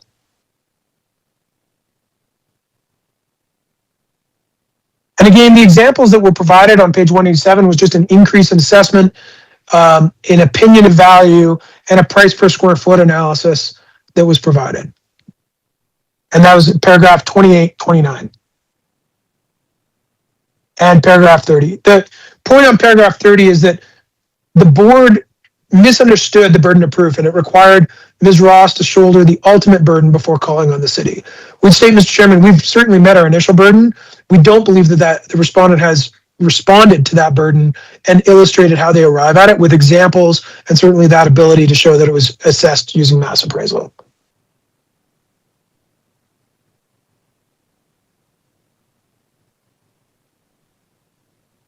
And I'll bring your attention to page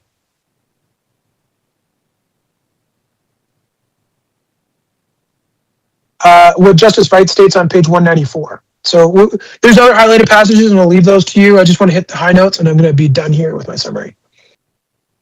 There is, of course, an enormous information imbalance between property owner and the city in matters of assessment. The city maintained that the appropriate comparable was not Quesnel Heights area itself, but rather the River Valley zone. That might well be true, but that's information in the city's assessment practice that would not necessarily be known to an assessed person. During the course of the hearing, the board took this, before the board, the city took the somewhat strange position that it would not disclose the way in which the assessments of alleged comparables were measured against the subject property. That's identical to what we're having here today. The respondent chose not to include any comparative properties.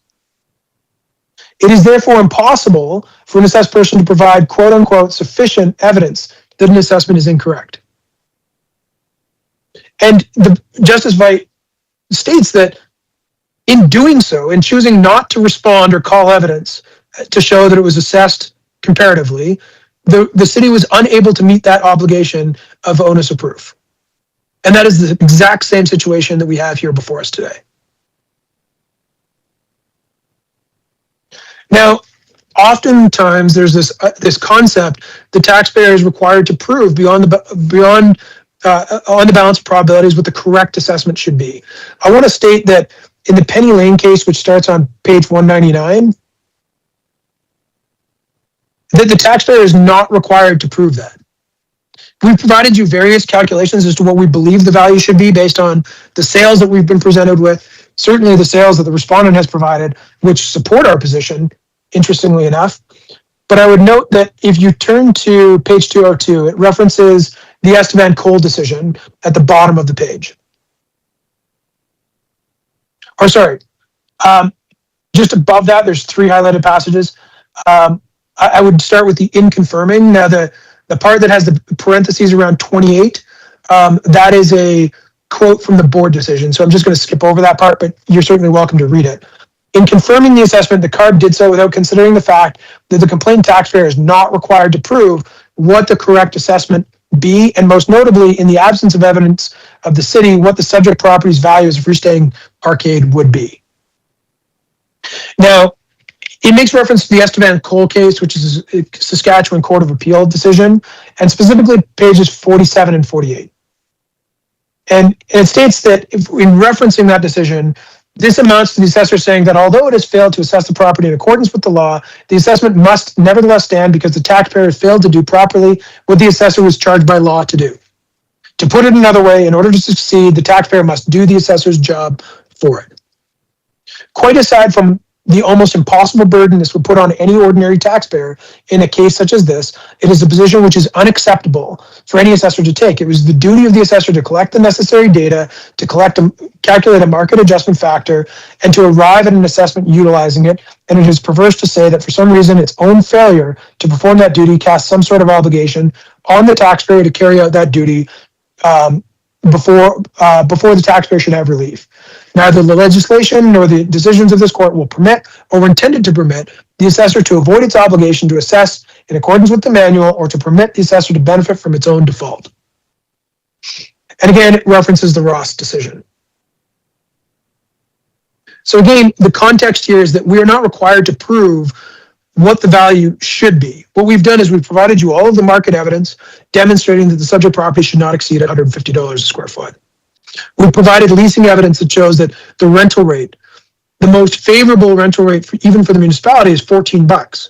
There's nothing demonstrating $20.50 or $19.50 unless you rely on the leased fee estate principle of the subject, which the board cannot do and neither can the respondent.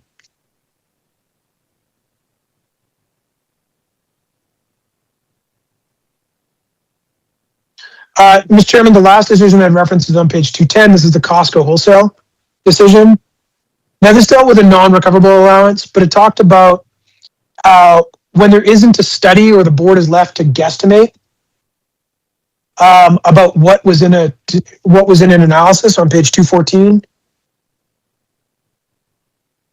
And I'll paraphrase this. The board should read this. It's probably the most important decision for this, but I don't want to spend a ton of time on this. Ross and Penny Lane are referenced in this decision as to the requirements of onus of proof. But on page 214, What it notes is that the dissenting panelist found that there was no explanation of how the city arrived at their final conclusions, and rejected the city's attempt to prove its assessment by applying that certain things were built into their assessment calculations. Now the board, and again, there's a substantial amount of highlighting in this, but the key issue is whether or not the board placed unreasonable onus on the applicants to prove the proper assessment before the board would consider altering the assessment. Now, I bring your attention to page 220, please.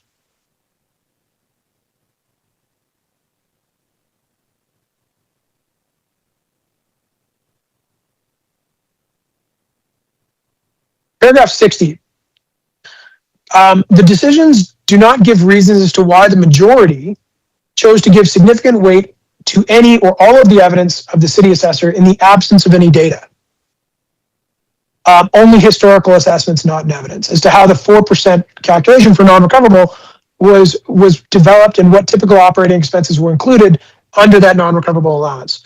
The majority did not grapple with the statutory requirement that the valuation date for properties was July 1st of 2019, yet the city's evidence was that the data relied upon for operating costs was completely historical. The majority did not mention the historical data at all. Rather, the majority accepted the city's methodology. It said it should be the city that decides whether a change in method of calculating tax assessments is warranted. Now, the justice goes on to state that in the principles of assessment, in situations where there are few sales, the ARB should expect to hear sound reasoning behind the selection of a typical rental rate, typical vacancy, typical operating costs, and overall capitalization rate. The city was not required to produce specific kinds of evidence as to how it's 4% non-recoverable, but there is no evidence other than the quite general evidence given by the assessor, which explains how the city considered, assessed, and applied a 4% non-recoverable. The dissenting panel member highlights the lack of city evidence.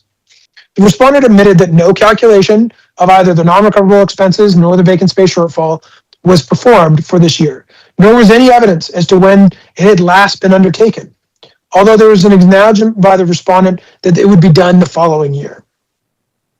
To extrapolate that 4% non-recoverable plus 2% reserve for replacements was a fair estimate for all costs to deduct from the net operating income is simply a guesstimate, as no actual numbers were presented. I submit to you that this is exactly what has happened with our rental rate that's being applied here. There is no study. There are no examples. There is only a historical event that took place in 2006 in analyzing that lease with its step-ups to arrive at the proposed revision. The majorities were focused on the applicant's requested relief not being fair and equitable. I agree. With respect, given what was in dispute in the evidence of the city assessor, the CARB needed to answer why they were accepting the city's methodology rather than why the applicant's relief was not fair and equitable. While it may have been appropriate to address the applicant's requested relief, the taxpayer is not required to prove what the correct assessment is, as stated in Estevan Cole.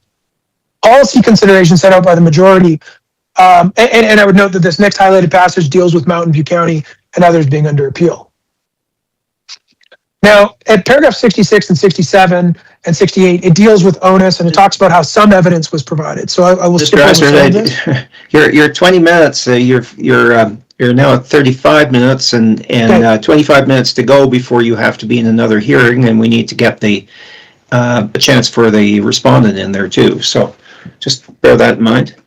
Absolutely. Thank you, Mr. Chairman. Again, I'll cut to the end on 72 and 73. Whether the city's methodology was used or not is not reasonable for the decisions. The board was asked to grapple with the evidence, and that's what I would focus on for this board is through the Costco decision. The last thing I'd touch on, Mr. Chairman, is certainly the sale price. I'm not sure what relevance the sale price has, given that it was not brokered. There was it wasn't reflective of market value for the municipalities. Involved another property in another jurisdiction and considerations for a property located in Grand Prairie for a retail office building. The deduction that's being done by the respondent in their calculations concerns an assessment, does not concern an allocation of value as pursuant to the purchase price that's listed there. And it's my understanding that shares were the reason for the transfer, not specific funds. That being said, it shouldn't have any bearing on our current assessment because it wasn't used in the audit process either by the municipality. And we confirmed that because it gives you a range of what those values were. So if the municipality didn't submit it for audit purposes, it seems odd that we would be using it for any purpose at this point for the current assessment. We don't have breakdowns between the different buildings in different municipalities. That being said, Mr. Chairman, we would ask the board reduce the assessment to reflect the $150 a square foot. Thank you very much.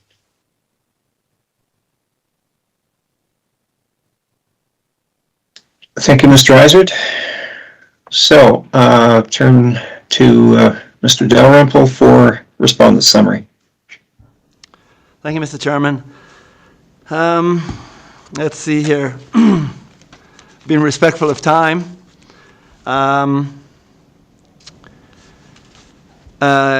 wrap up, I guess we did not review Calgary data, sales in the review of our assessment. We're not required to reach out in a mass appraisal process to other municipalities for their respective sales. It's beyond our jurisdiction. We'd have to gather all the data to arrive at median values of leases and sales. We didn't do that. We didn't respond to that in our response to the complainant's disclosure. So I'll speak to that. Calgary and Okotoks are completely different markets, so we wouldn't use those. We don't see those properties being comparables. I was speaking to those.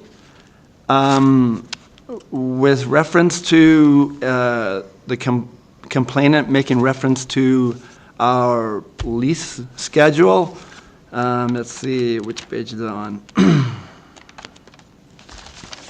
It's a guide. None of the properties that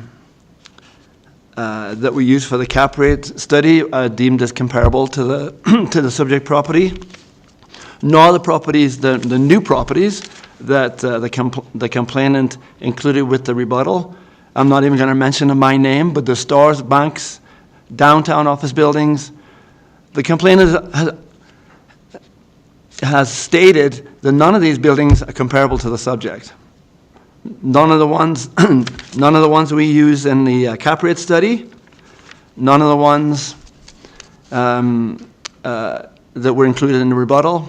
And I find it interesting in the absence of that the complainant immediately had to include sales information from suburban and downtown Calgary and Okotoks. Shows they didn't see any comparable properties in town here either, and it wasn't until we submitted our response then they went, oh, now they're like the rest of the High River properties. They're not comparable, but they are. And then always referring to the value per square foot. We'll always go back to what our requirement is, that we use the income approach. The lease rates are determined from how the buildings are being used.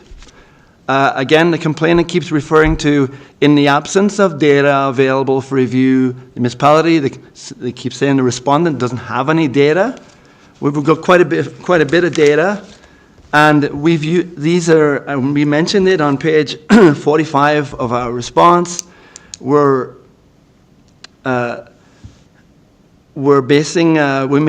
to make an amendment. Assessment or valuation is not an exact science. It's an estimate of value. So being reasonable and accountable to the information we have at hand. So we got an appraisal from the RFI from the property owner. I'll just go back to it here on page 28 of our disclosure. Yeah, the complainant keeps saying, we have no data, we have no data. Yeah, we do have data. We've got solid data on this property. What's the financial group? 30,000 square feet, $20.48. And on this, the complainant says, we ask for, have any appraisals being conducted since 2019? Yeah, we had an evaluation for 7.9 as of March 1st, 2022, 7.9 million. And I'm going to assess this property at $4 million? That's just a comment to add there. We're accountable for what we say. We can't get grabbing numbers out of the air. Oh, well, that's what the Calgary information tells us to do.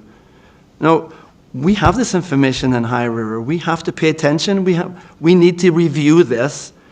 That we wouldn't use a 7.9, but it's certainly an indicator value from the property owner. We're sending out requests for information to the property owners because we use them in our analysis. Not to use those would be, why are we doing it then? We send these out because we're asking for information from the property owners. So that's that. And then, so the current amended assessment is 88% of the valuation estimate from the property owner. And we have a market lease. The complainant keeps saying it's a 2006 lease. It's not a 2000. It may have started in 2006, but the RFI we have, it's obviously changed. On page, what page is that one? I've written over it. 37, it changed from 1923, 1950, 27.7. Obviously, it's changed over the years. That's their current lease. That's what we ask for. They provide us with the lease rate for that building specific to its use. That rate's not $12.50 or $14. To use $14 or $12.50, knowing this is what their market lease is, would be like saying I don't agree with it based on I have no evidence. We have an estimate of value provided by the complainant. The valuation is as of July the 1st, 2024, at $6,860,000. Our assessment is 101.64%. Our amended assessment is 101.64% of that value. And then we have the net sale of the property combined with another property at 7.7. This assessment, the amended assessment, is 90% of that value. So, as the appointed assessor for the town, being reasonable and being accountable to not only the information I have, but the master appraisal process, we've from the original assessment, we're $794,000, almost $800,000 less than the net sale of this property. I'd say that usually in the master appraisal process, by looking at a typical range of valuation for a specific group of properties, we wouldn't expect to say the assessment is the selling price. We haven't done that. This assessment's based on the request for information data we have from the property owner.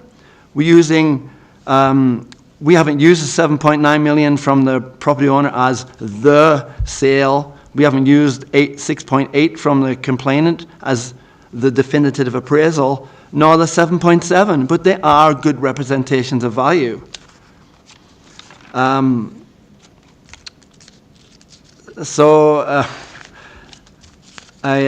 don't really appreciate the sentiment from the complainant that we don't know what we're doing and nothing we do makes any sense. We've offered clear evidence upon how the property was. It's based on the income approach to value. It's not based on value per square foot. We would never refer to any comparison to any property based on the value per square foot. It's based on logic. It's based on information available to us. We follow the legislation. A lot of the case law and decisions, these are decisions specific to Mountain View or Edmonton or Strathcona County. You know, we follow whatever's in the legislation, whatever we're required to do by the MGA or AMRAT. That's what we follow. I'm not required to read through all these decisions every year to make sure I satisfy all of those unique decisions. These are unique. It's often, and I find it interesting that oftentimes, and I've been to an appeal in a situation like this before. Oftentimes, it's been said the sale price is the assessment. But in this case, clearly it's not, nowhere near, right? So we're using the sale price as one of our opinions of value to make sure we're in the right ballpark. And in wrapping up, I'll just speak to while what's happened in the past is irrelevant, I suppose, for discussion. But I go to page 66 of the addendum of our response, respondent's disclosure.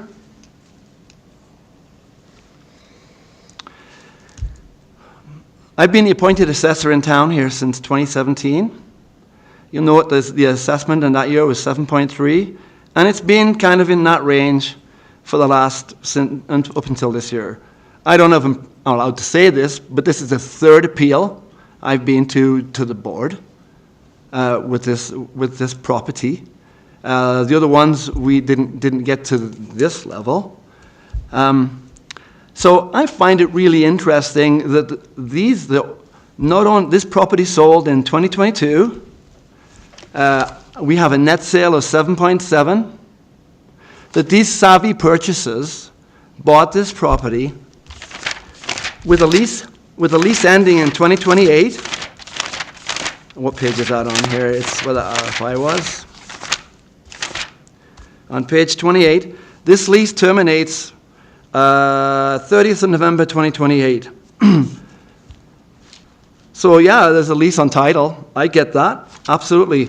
This assessment's based on that market lease and the opinion and the amended based on the information available.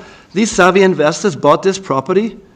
They paid taxes on this property in the neighborhood of $7 million for 1, 2, 3, 4, 5, 6 years until 2022. These savvy people have paid taxes on that for all that time, and they sold it. Sorry, on page 66.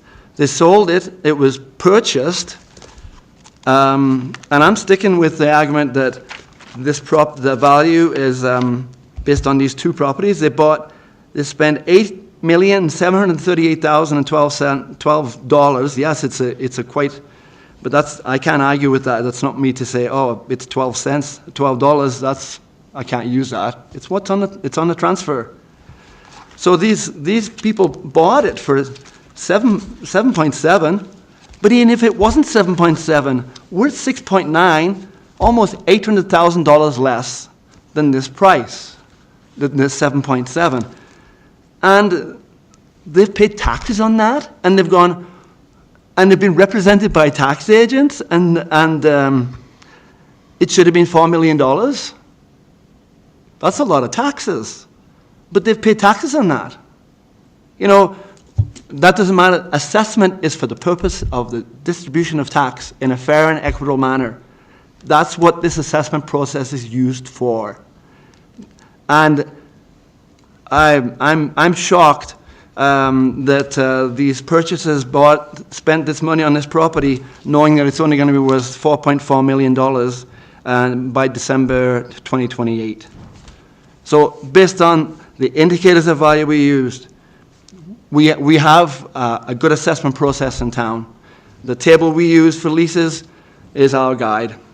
I apologize if I didn't say it guide, but it's typical, and we're not going to share at the board all the assessments of every property in town. None of them are comparable to the subject. I don't apologize for saying that, because it is unique. So it's the opinion of the town of High River that we've made an amendment to the original assessment for this property was $7,685,300. We've made an amendment. We've been totally transparent and open with the process we used. We've made an amendment to $6,972,250, a reduction of $713,050. The assessment isn't the sale price in any way, shape, or form, and the complainants had an appraisal of 6.8. It says right on the appraisal, this is a market value assessment. So we believe the amended assessment is fair and reasonable. It's grounded in facts and evidence, and we've used the master appraisal process. Our position is that we ask the board to confirm the amended 2024 assessment of this property at $6,972,250. Thank you very much, Chairman, for your time and for the board. Thank you. Thank you, Mr. Delgert, or Mr. Dalrymple. We'll just turn for a final word to the complainant if there's anything you feel you need to respond to in that hasn't already been said. Yes, thank you, Mr. Chairman. I'm going to be incredibly brief. The respondent, in summary, confuses our response to their material through rebuttal versus our position. Our position is the use of market value sales information. We are not saying that the comparable sales the respondent has submitted are truly comparable because they're all retail properties.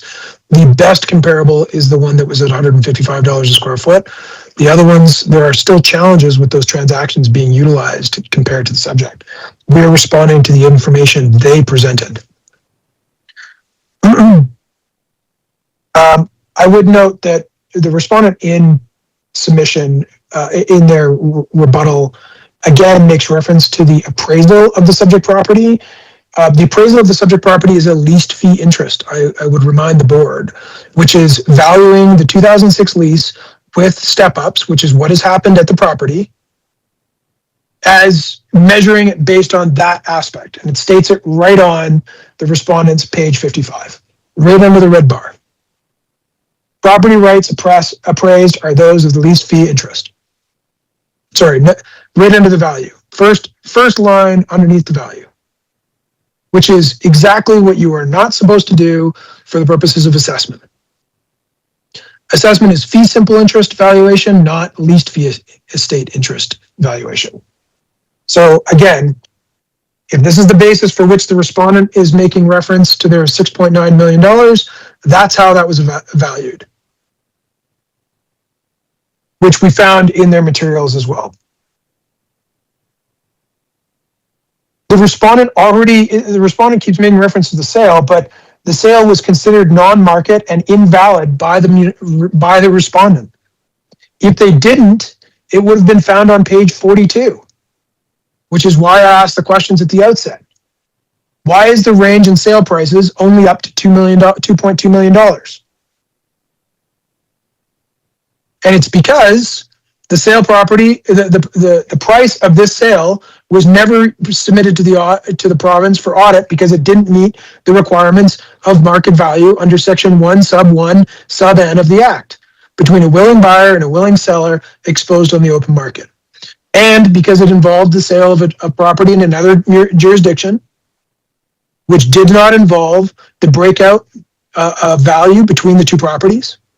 And there's also the property listed on the transfer from Grand Prairie as well, which is also a retail office building. So those are the reasons why the municipality already considered it invalid for the purposes of consideration. But now the respondent is saying that somehow that's a valid indicator of value. Well, if it was such a valid indicator of value, why was it not included in the provincial audit?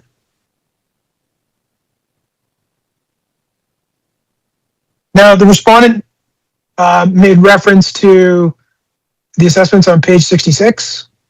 I'm not sure that we're here arguing prior assessments, but that's the reason why the former consultant was no longer active on this file. Northern Property Tax Advisors was only contracted for the current year, which is the 2025 tax year. And the municipality has already identified that the current assessment of $7.6 million was overstated by nearly 10%. I am not here dealing with other years of assessment. What's happened in the past, and that has been dealt with. What we are dealing with is this year's value and what evidence is before this board. Prior year's assessments, whether higher or lower, should have no impact on this board. The respondent made reference to unique decisions and not being averse to that. I'm sorry, but that's the responsibility of the municipality, is being averse to the legal arguments or the legal decisions that are issued by the Court of Appeal that the board must adhere to, or the Court of King's Bench, or the Supreme Court of Canada. Those aren't just unique decisions, Mr. Chairman. They're decisions that the board must follow. We'd ask the board to reduce the assessment based on the only evidence of market value that's submitted that reflects a fee simple interest in the property, which is $150 a square foot. We'd ask the board revise the assessment based on the calculations provided, as it's the only evidence of leasing at $12 a square foot, up to $14 a square foot, and total value of $150 a square foot, Mr. Chairman. Thank you very much for your time, and thank you to the respondent for their presentation.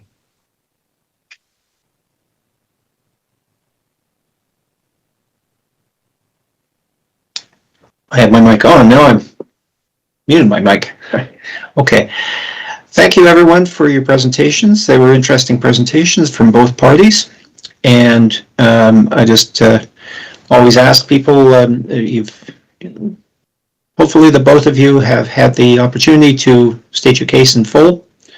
And both parties are satisfied that they've had a fair hearing. Is that, would that be a fair statement, Mr. Isaac? It is, Mr. Chairman. It is. And, Mr. Chairman. Thank you. Thank you, and for the respondent? Yes, thank you, Mr. Chairman. Appreciate that very much. Thank you.